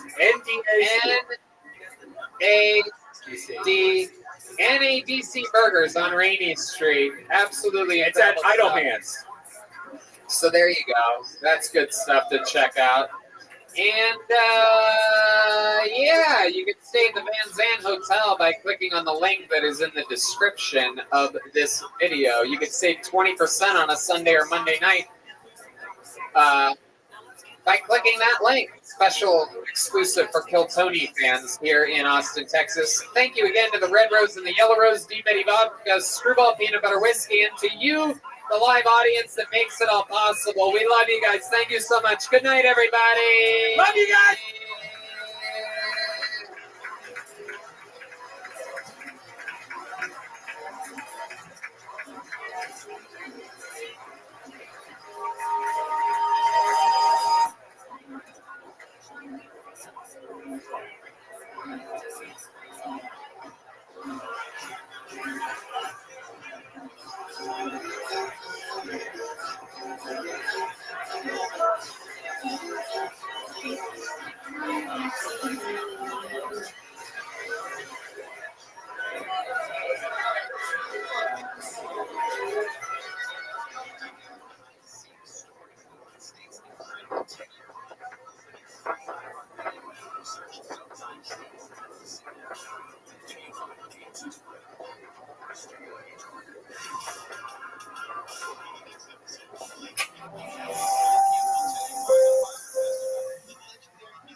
Hey, this is Rabbi coming live from Skankfest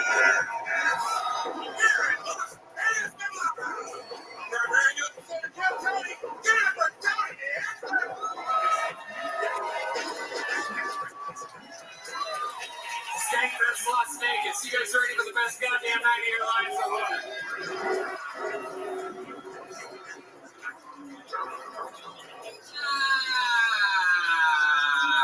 How you guys doing? Make some noise for Brian Redman. Hey, everybody. We're doing this shit.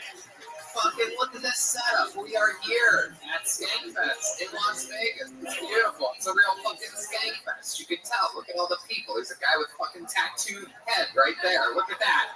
Just a normal old fat guy with a tattoo on his head. We got a fucking fat guy with beard, fat guy with baseball cap. Face tattoos for sure. I actually know him. Put a hand for my friend Ty Rivera, everybody. That's the bit of the party that we're at. 1 second you're making fun of a guy grabbing face tattoos, and then you're like, I've been friends with him for 16 years. This is life. This is Skankfest. I'm excited to be here. We're going to have a lot of fun tonight. This show, believe it or not, is indeed brought to you by the Red Rose and the Yellow Rose, the two best strip clubs on planet Earth. Just so happen to be in Austin, Texas, as is Deep Eddy Vodka, one of the best goddamn vodkas on planet Earth. I mean, if you drink vodka, you might as well drink Deep Eddy. And if you like whiskey and or peanut butter, may I recommend Screwball Peanut Butter Whiskey. Why not? Two great things. You can't go wrong. Mix them together. Do anything you want. Buy it, pour it out into the toilet. I don't give a fuck. Just buy it, and then buy it again. They're great to us. They represent us well. We're going to have a lot of fun. Here's the rest of the sponsors that made tonight's episode available for you here right now. Hey, y'all. You might not know this, but when I'm not being the host of the #1 live podcast in the world, what I've been doing for the last 16 years is being a professional stand-up comedian. And I'm excited to say that I'm back out on tour again, November 4th and 5th. New York. December 9th and 10th, I'll be performing in Arlington, Texas. January 13th and 14th of 2023, I'm in Dallas, Texas. And February 9th and 10th of 2023, I'm in Houston, Texas. Tickets available at TonyHinchcliffe.com. All these shows sell out, so don't be a doofus. Go to the website now. Get tickets while you still can. Are you guys ready to start this episode or what? I'm telling you, I don't know if you guys know this, we live in Austin, Texas now, and every single week the crowds are hot as fuck. I mean, it's unbelievable, and much, much, much hotter than that response was. So I'm going to ask you, Vegas, Skankfest, are you ready to start tonight's episode? There you go. Your guests tonight, I'm going to bring up 2 out of the 3 right now. Make some noise for 2 guys that I consider 2 of the best guests of this show in the history of the show. For those of you that are fans of this show, you will know that I am being honest when I say it.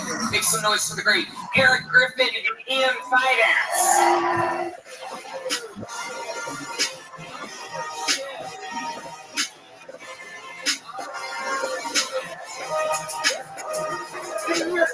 Ian Fidance, veteran Kiltony, black belt Eric Griffin. Hello.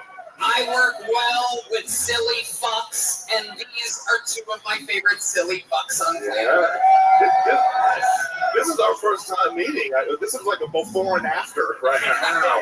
Yes, before and after Yo Kratom. I love it. You guys, Ian has the record for appearances in the year 2022 on the show. This is his 3rd appearance. He had his first appearance 3 months ago. He's been on twice fucking since then. That goddamn freaky little machine. We have a lot of fun every time he visits Texas. Same thing with Eric Griffin. Lots of surprises this episode for you guys because I love all of you. I like real fucking comedy fans. I take great pride in the fact that the people that get this show. So we're going to have fun. You guys know how it works. A ton of people signed up for the opportunity to do 60 seconds in this stage. There's also some blue Sharpie markers in here just in case. But you know how it works. They get 60 seconds uninterrupted. You know their time is up. You hear the sound of a kitten. That means they have to wrap it up then or else they bring out the angry Fremont Street Bear. What a homo that Here he is, right here. Yeah, exactly. Live in Right in the the front. Wow. There's like 45 of them in this room right now. We're going to have a lot of fun here tonight. There's only one way to start a show like this, though. You know, I could easily go to the bucket and we could take a massive risk of not building any momentum whatsoever. Or I could bring up one of the most exciting regulars of all time. I just spent the entire week with this fucking guy. We did 10 sold-out shows in Philly and Boston. We got on an airplane in Boston this morning at 7 a.m. to be here with you. Here with a brand new minute to get things started. Ladies and gentlemen, sing along if you know the words. This is Hans Kim. This is Hans Kim. This is Hans Kim. This is Hans Kim. That's how we get used to copyrighted music, everybody. Hans Kim. Where the fuck is he? Great stuff. That's me. Lower the music during the comedy show, right, man? There you go. What's great is I literally asked 4 Skankfest staff members to make sure that Hans Kim was here, right? 5 minutes into the show. So that's I think they grabbed a random Asian guy. Yeah. Well, we know that never works out well for me. But hopefully it's not. I can only work with Hans Kim. We have a surprise for you. He's here now. Ladies and gentlemen, one of the least professional professionals in show business. This is Hans Kim, everybody. What's the purpose of Skankfest? It's good to be here. I love Skankfest because I can say the F word here. Female. My sex stories get a little confusing in California. Everyone thinks that dudes fuck my pussy. taller than a lot of people think I am because I'm Asian American. Emphasis on the American. I grew up on high fructose corn syrup and xanthan gum. They're like, I don't think there's healthcare here. Give him 3 more extra inches. Take it up with IQ. But yeah, I love Skankfest. I saw a woman in a full burqa, which kind of freaked me out because she could be wearing a mask and be a liberal, and I'd have no idea. But good to be here at Skankfest. I think it's funny that Tony makes fun of me so much. You know, sometimes he calls me the F word. And it really hurts my feelings. That's why I carry a headphone around with me. And every time he makes fun of me, I put it on and listen to Kill Tony. My portable Tony Hitchcock loves me all the time. Thank you guys. What? I didn't get that last one. What are you saying that I call you? A female. Oh, okay. What? Hans, are you okay right now? Yeah, are you implying that I call you hurtful names? Hurtful names. Is that true? Do I really do that? This is fucking awkward as shit. Do I really do that, or are you trying to like paint a picture of like a brand or something like that? Well, I think we know with that said, the F word that you don't call this is funny. Ouch! I'm kidding. Look at the wheels turning on this fucking guys. I'm kidding. I was trying to save the I love you. You're a great faggot. There you go. There's the word you. Oh no! I don't know if you know this. This is the only show where I encourage you not to chant. Again, all the other podcasts, they need to fill time. They don't have a format. They never took the time to build one. So they literally are hoping that you guys will fill the time. Hey, I think we take that personal. Oh, sorry, guys. I know you guys are 4 years into your podcast, so Please don't insult me, my father again. Oh, I'm older than you, motherfucker. Hans Kim, you must love this backdrop, reminding you of South Korea all over again. This is exciting. Feels like home. Yeah, this is great. This is almost as flaming as Ian Finance. Ooh, you said he wasn't funny. His wheels are turning like a rickshaw right now. This kitten has crawls. You bring the donuts. Hans Kim. Now we got super Asian all of a sudden. Hans, let me ask you a question. Black Adam is coming out this weekend. Do you think there'll ever be an Asian superhero? Yeah, yellow Ali Wong. Oh, wow. Okie dokie. That was almost all right. Oh, and she was Hans Kim, everybody. Yeah. Han's a little bit jittery today. I don't think he's used to 6-hour plane rides and then having to think quick on his feet. This fucking kid. He was in Boston this morning. It is great. Yeah. Tell the audience. Boston is great. Jesus Christ. Did someone give you something? Hans doesn't say no to drugs at all, by the way. So there's a good chance that somebody handed Hans anything at all. He might be on fentanyl right now. Actually, I'm doing Sober October, which was hard because I was on tour with you, Tony. Right. And you kept threatening me. You were like, I'm going to kick you off the tour. You're so boring. Yeah, it was. It was boring as fuck. I spent the whole fucking week with Hans and William. William obviously been sober for 2 years. Hans deciding to hang it up because he wants to get closer with Rogan. How's that going? It's going good. He's a good man. As you can tell by the Rolex on his wrist, it's going pretty good for him. Sweet, sweet Molly. We have Joe. He's in right now. Joe Rogan calling in live from Austin, Texas. Joe, what do you think about the Legion of Skanks guys? They're frauds. Oh my goodness! Oh my goodness! That's Joe, incredible. your favorite thing in the Skankfest universe? I love hemp protein. That's one of my favorite proteins. We sell it on it. We sell hemp protein. Okie dokie. Wow. And how about the backdrop? What do you think of the backdrop, Joe? It's the end of the world. Wow. Very good. All right. Hans, any parting words before we let you go on this first show? Anything you want to tell these beautiful, beautiful, ugly people here at Skankfest? I love you guys.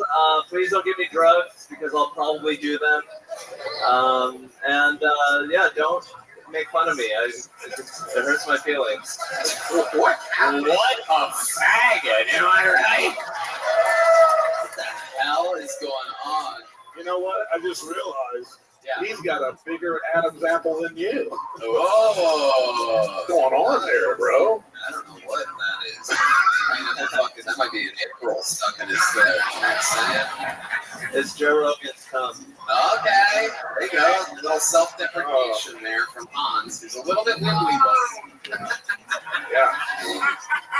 That made the whole crowd go. Ugh. Joe, if you had to describe Hans's Adam's apple, what would you call that? Whenever I say something. Oh, forget that.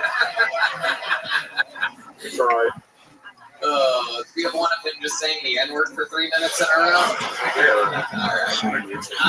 Hans, we love you. You're a star. I hope you get hydrated. Go have a liquid IV and get ready for the 9 p.m. show, okay? Hans Tim, everybody. There you go. Just sweet boy. He tried to frame and settle. I don't know what that was. I don't know what that was. You might be nervous. Absolutely destroyed 10 times throughout the week in Philly and Boston. Comes here for 1 minute set. It's like, Tony calls me the F word. Did something happen? Not even at all. That's what's crazy. It's like sometimes he does that, though. He's done that a couple times. Like, Tony was mean to me because he thinks that it's like on brand. Because I mean to people. I mean. All right. I'm going to the bucket. You guys ready to see some crazy shit? Now, let me just tell you. I've been doing this a long time. We do it every week in our home. We've been all around the world. Let me just warn you guys. Skankfest has an unbelievable reputation of having people that did not prepare a minute, that literally are comedy fans, that thought they were going to riff and that it was going to go good, and we hate that here. So it might happen a lot. It usually does. Let's see what happens. Your first comedian out of the bucket. Mind you all that you have to, no matter where you are in this building right now, you can only come up via that staircase. If you come up any other way, they're going to take you off the stage. So it's the only way up. Everything else is a fire hazard. Your first comedian is Warren D.K. Warren D.K. Out of the bucket. Anything can happen. You could be a new legend of the history of the show. Could be a first timer. This is Warren D.K. Everybody answer to the Warren. Be supportive. What's up, motherfuckers? All right, self-employed now. I work from home. I'm my own boss. It's awesome. Because unlike my last job, I can't get fired for jacking off at my desk. Apparently, that's offensive to the students. Third graders, all right? Bunch of prudes. Super sexy, though.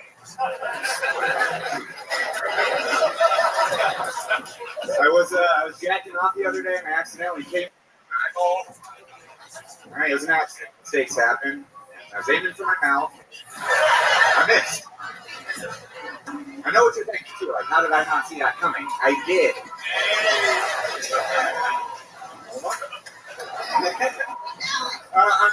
Believe it or not, I am in a relationship. I got a beautiful girlfriend. She's what's known as a screamer. Very loud, very sex. I don't know if you guys have ever busted a nut and a ear at the same time. Very painful. Very rad. All right. Wow, big pop from the crowd on that one. Yeah. Skankfest crowds love masturbation jokes, followed by you talking about an imaginary girlfriend that doesn't exist. 48 seconds of material about jacking off, and then you checked your watch to know that you have 13 seconds left, and then talked about your made-up girlfriend. Warren D.K., welcome to the show. How are you? Great. great, Tony. Thank you. Absolutely. How long have you been doing stand-up? I've done like a handful of shows over the last 10 years. Everything you do is a handful, huh? The jerk-off king of comedy, Warren DK. Just a couple fingerfuls. Incredible. All right. Wait. Last 10 years? Yeah, I did my first open mic when I was like 21. I'm 33. So. Holy shit. So you've done it at hand, you do it like once every 3 Yeah, years? I do random open mics here and there. Okay, why? I like it's fun. But it's not fun enough to do more often than once every few years? Honestly, I'm just lazy and terrified of failure, so. Okay. Well, I could see why. I like how that hit with everybody in this room. Yeah. Everybody in this room just went, oh. Totally what you mean. Warren DK, you have a very interesting methy feature to you. Like very, very, very light on your feet. You look like the sandwich, motherfucker. I have Crohn's disease. Is that what it is? Yeah. Oh, you guys know what Crohn's disease is? It's basically just constant diarrhea. Damn, this is what his toilet looks like every time. Constant diarrhea. Now, why do you think you ended up getting Crohn's? Did you do something bad when you were a kid or something like that? Like, do you think it's karma? Did you like kill a baby bird or something like that? It's hereditary. My dad was a piece of shit, so. Oh, Jesus, buddy. Wow. Once again, you're hitting home. Yeah. In this crowd, dude. Was your dad really a piece of shit? Isn't it funny that Crohn's disease, you don't really ever see a piece of shit? It's all liquid. Ironic, isn't it? That being a piece of shit means, all right. In what way was your dad a piece of shit? Normally, people with piece of shit dads are a lot funnier than you, by the way. Oh, Skankfest, did that one make you sad? Oh, we're so tough. We wear black t-shirts and grow out our beards. Oh, he said he's dead.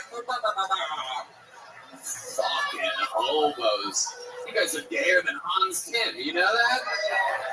Jesus fucking Christ. Jesus, you said that your dad, you're broke and your dad has Crohn's. Your dad's dead, but Dad's dead? Yeah. Oh, shit. Jesus, dude. Everybody having a good time yet?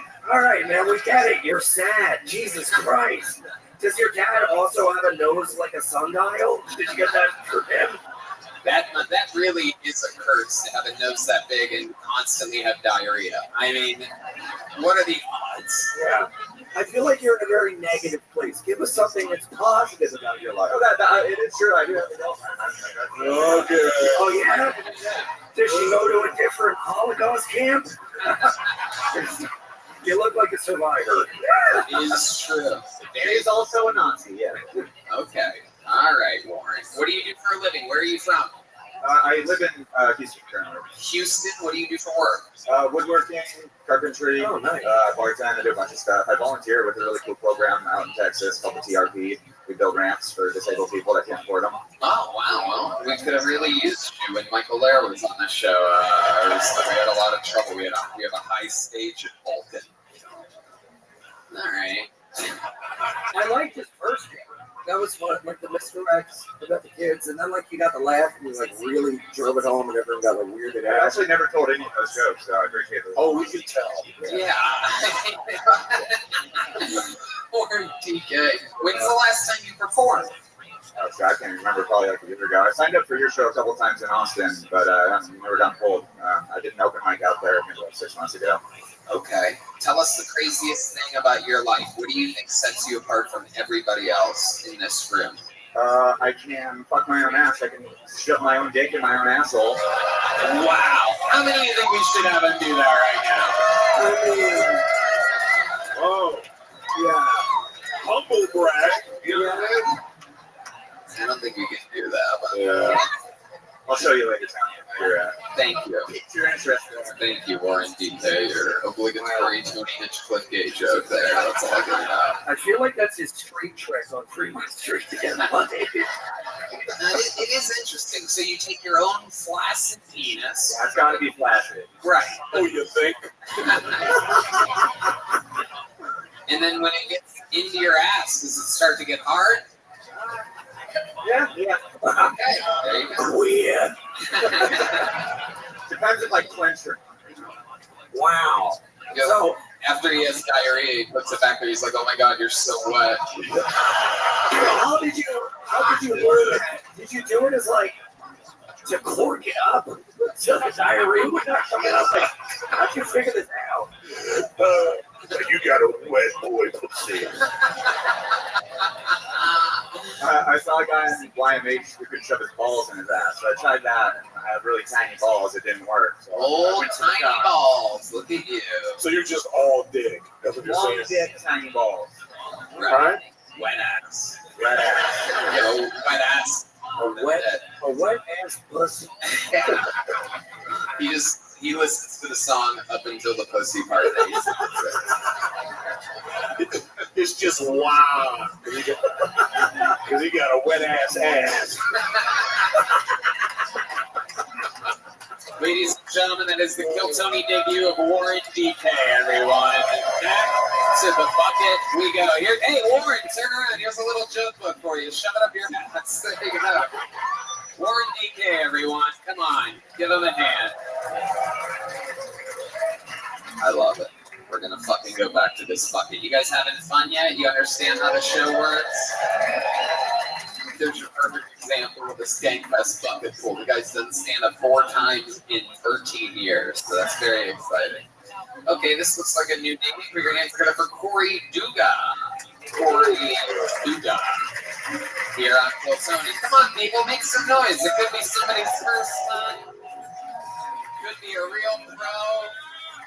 Anything can happen. One more time for Corey, everybody. What's up, Skanks? First time caller. First time on stage. My bad. I was expecting to feel a little good about myself coming to my first Skankfest, but looking at some of you guys put me in my place. I tell you, I had a couple of conversations where I thought I was going to have the upper hand. Oh yeah, I look better than this guy. Feeling myself, but they let me know. Oh no, I make more money than you. That's the equalizer. Damn it, I need to start making more money. Freaking, I'm not tall enough, so I'm not gonna get a girl that way. So anyway, I appreciate you. I wish I could, man. But guys, we don't heckle at this show, you fucking pussies. If you had the courage to sign up, then you wait your turn. If you didn't, you shut the fuck up. You don't break the tension in this show. Unfortunately for you, Corey, I'm going to add another 15 seconds to your set because you got rudely interrupted. I'm pretty sure you have nothing left to say anyway, but I want you to feel the silence that you deserved up there. So 15 seconds extended from me to Corey. Here we go. I don't think you understand what the fuck I just said, so very fun. Okay, Corey, do something.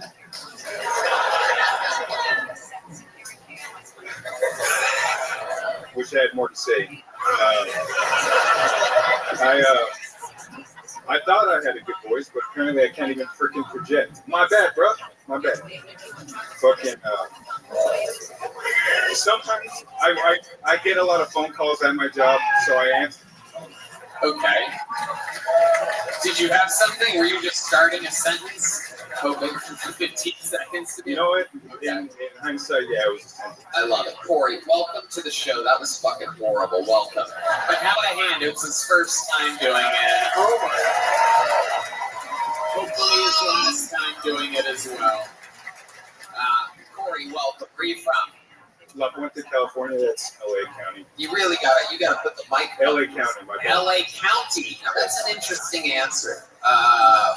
What part of the county exactly? Like as freaking close as you get to San Bernardino before it's not LA anymore. Okay.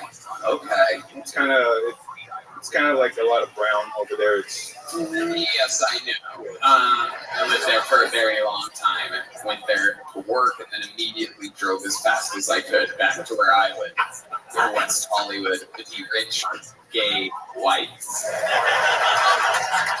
I've never seen a sad cholo. Yeah, it really is incredible. I mean, this was an episode of MS 13 Reasons Why.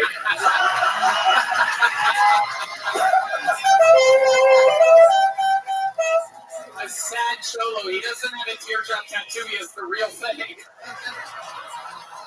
Why do you think you're such a sad cholo, Corey Nuka? I gotta think big, man. You can't even fit to my asshole. I don't even know what ass I have. My ass is always dry, like my sense of humor. yeah, no, all that's true. Is this the hardest thing you've ever done? I feel like this is like you're struggling right now, even to be there.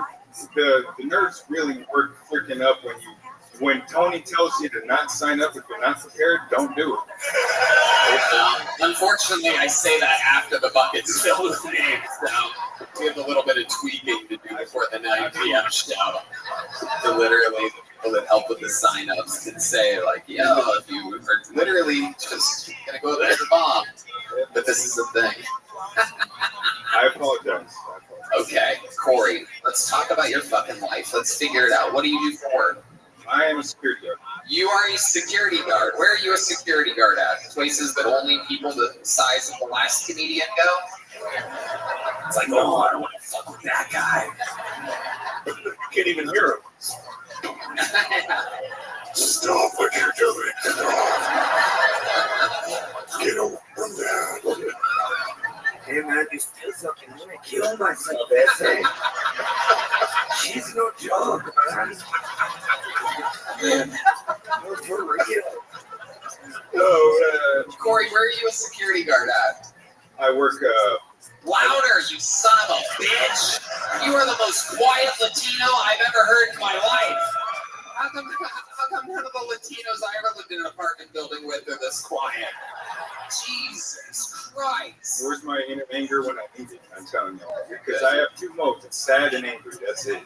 Okay. And I'm either Joker mode or Loco mode. You don't want to see me when I'm Loco. You're just going to your bag of Latino shit right now. Oh, yeah. You're like, finally! He's a security guard at a monastery. You know what I mean? Where is it? Yeah.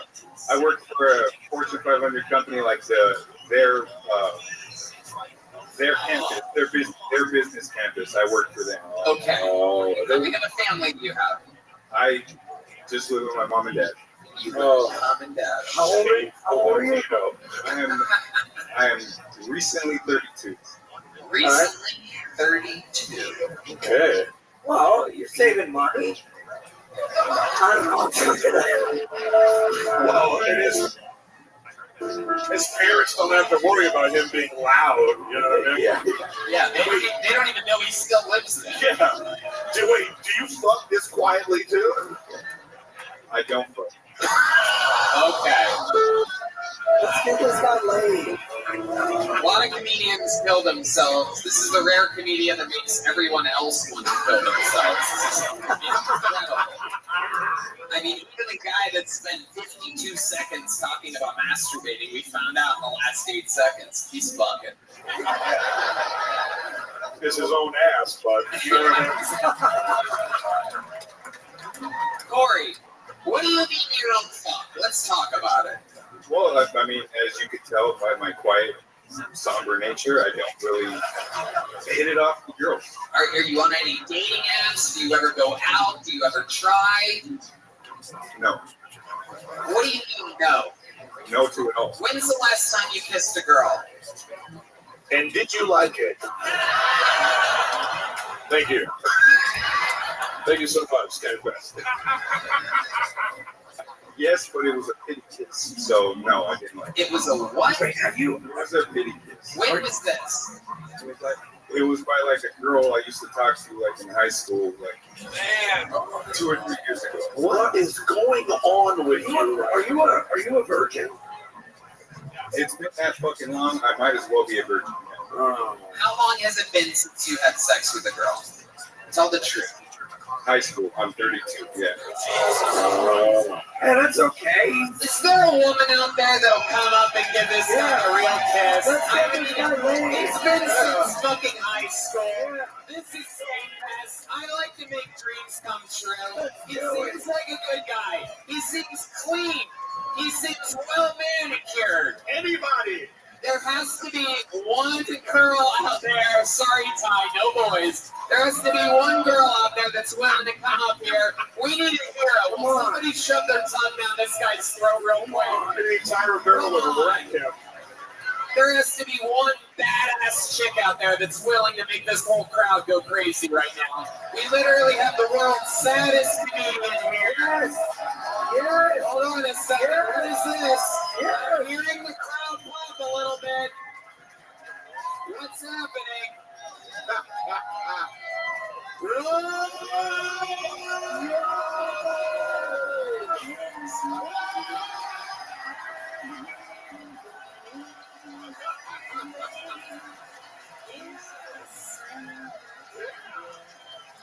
That's what the fuck I'm talking about.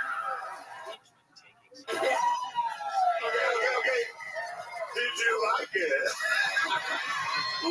Look how fucking happy he is right now. Holy shit! Holy shit! Holy shit! Holy shit! Big one. Corey, your entire demeanor has changed. I bet you're even louder now, aren't you? Probably not. But oh, jeez. I really set him up. Right. I'm going to be honest. I just jizzed in my pants. Are you trying to stay still so your boner doesn't show right now? I have a You're like, you're all like, oh shit, oh, calm down. Wow. it's all new to me. I don't know what I feel anymore. That was a pretty fucking little thick, tattooed, hot chick. How did that make you feel? Tell us. Describe what you feel on the insides, Corey. I feel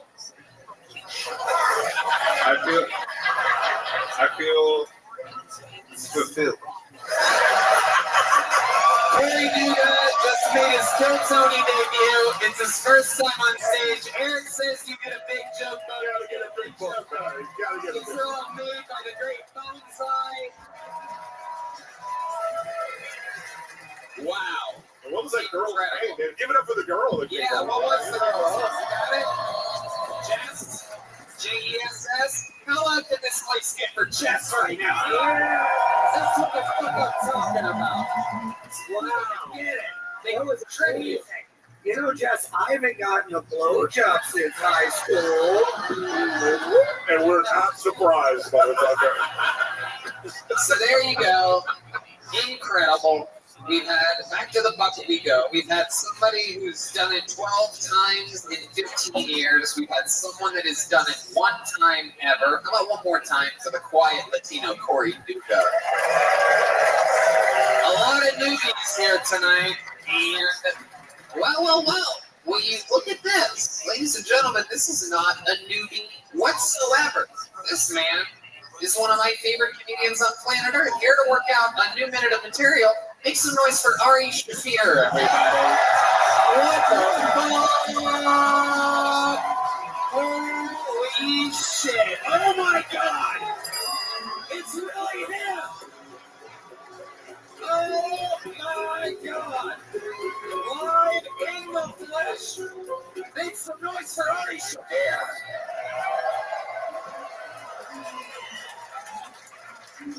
Thanks. Do I just start? How do I do this? Okay. Hey, I don't know if you guys ever adopted a dog, but talk about you, Ian.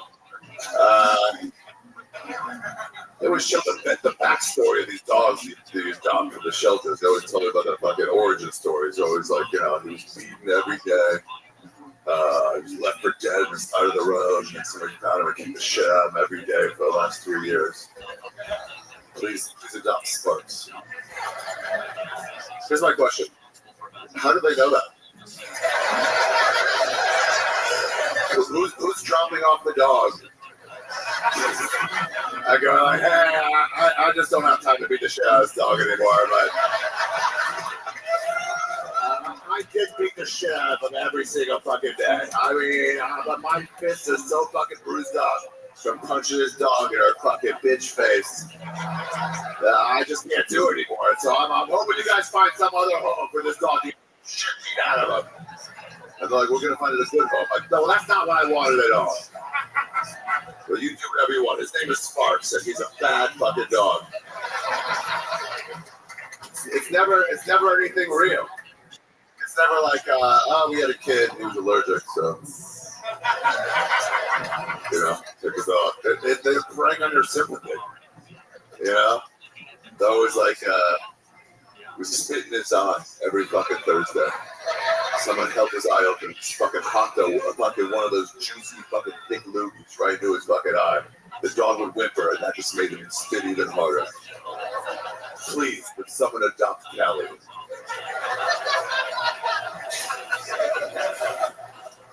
This is a wonderful dog. Someone should adopt it. You cannot have keys and children in the same room around this dog. It will attack one of those two things.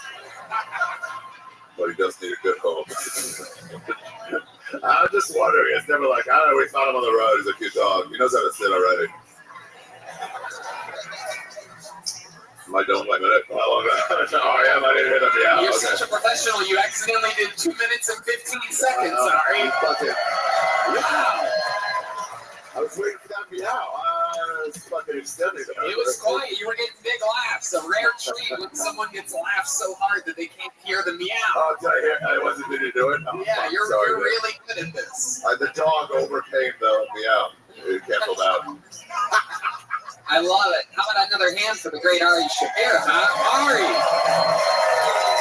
Ari here, working out a minute. I think maybe, that's great. There's nothing for me to make fun of. I can call you a Jew 1,000 different ways. Why don't you tell these people, because this is a show about stand-up, like, how do you come up with material? You sit down and, sit at a desk with a piece of paper? Do you wait until you see real-life stuff and then start a premise? Do you write on stage? Yeah, that's good. Well, I learned from my mentors when I started the Comedy Store. I saw a lot of really great comics doing it. So, so what I do is I sit in the back of the room with a notebook, like my mentor Carlos Mencia, and I just write down everything that these comics are saying. I found it's an endless source of material that just never stops giving, and it's really worked out for me over the years. So all these young comics, take note. The next comic's going to come up here and talk about the rescue dogs. I love it, Ari. Dude, I don't want to do a 1 minute on this podcast since the fucking beginning. This is in the belly room with fucking Iron Man up there. Crazy, right? I kept thinking of my name in there, so finally. Yeah, no, I love it, and it's been almost 10 years since then. And I've liked you for 4 of those. I love it. Ari, what else is going on in the world? Anything else you want to talk about to these people, or any? I just got here today. You have any fucking insight on the festival? Las Vegas? Oh, well, there's some lovely people out on Fremont Street. It's a beautiful place. Yeah, I Beautiful saw people. the oddest-looking fat old Superman that I've ever seen before in my life out there. Here's a fun story. We filmed Big J Okerson's special right over there yesterday. And no, don't clap, it's a bad person. But afterwards, we were going out to do some pickup shots out in Vegas with the lights behind us. There's this cool camera with its lights and shit. So we were walking behind where Jelly Roll would play, just near that area, and some fucking hit goes, "Are you Jelly Roll?" To Jay Okerson. And he goes, "No, I'm not Jelly Roll." And they're like, "Come on, you're being modest." They for sure thought Big J Okerson was Jelly Roll, and was just hanging out somewhere in the audience before he goes up. Jelly Roll's fucking lame cousin, Jam Buns. Ladies and gentlemen, joining the panel, what I believe is the greatest comedian on the number one, my favorite comedian in the world.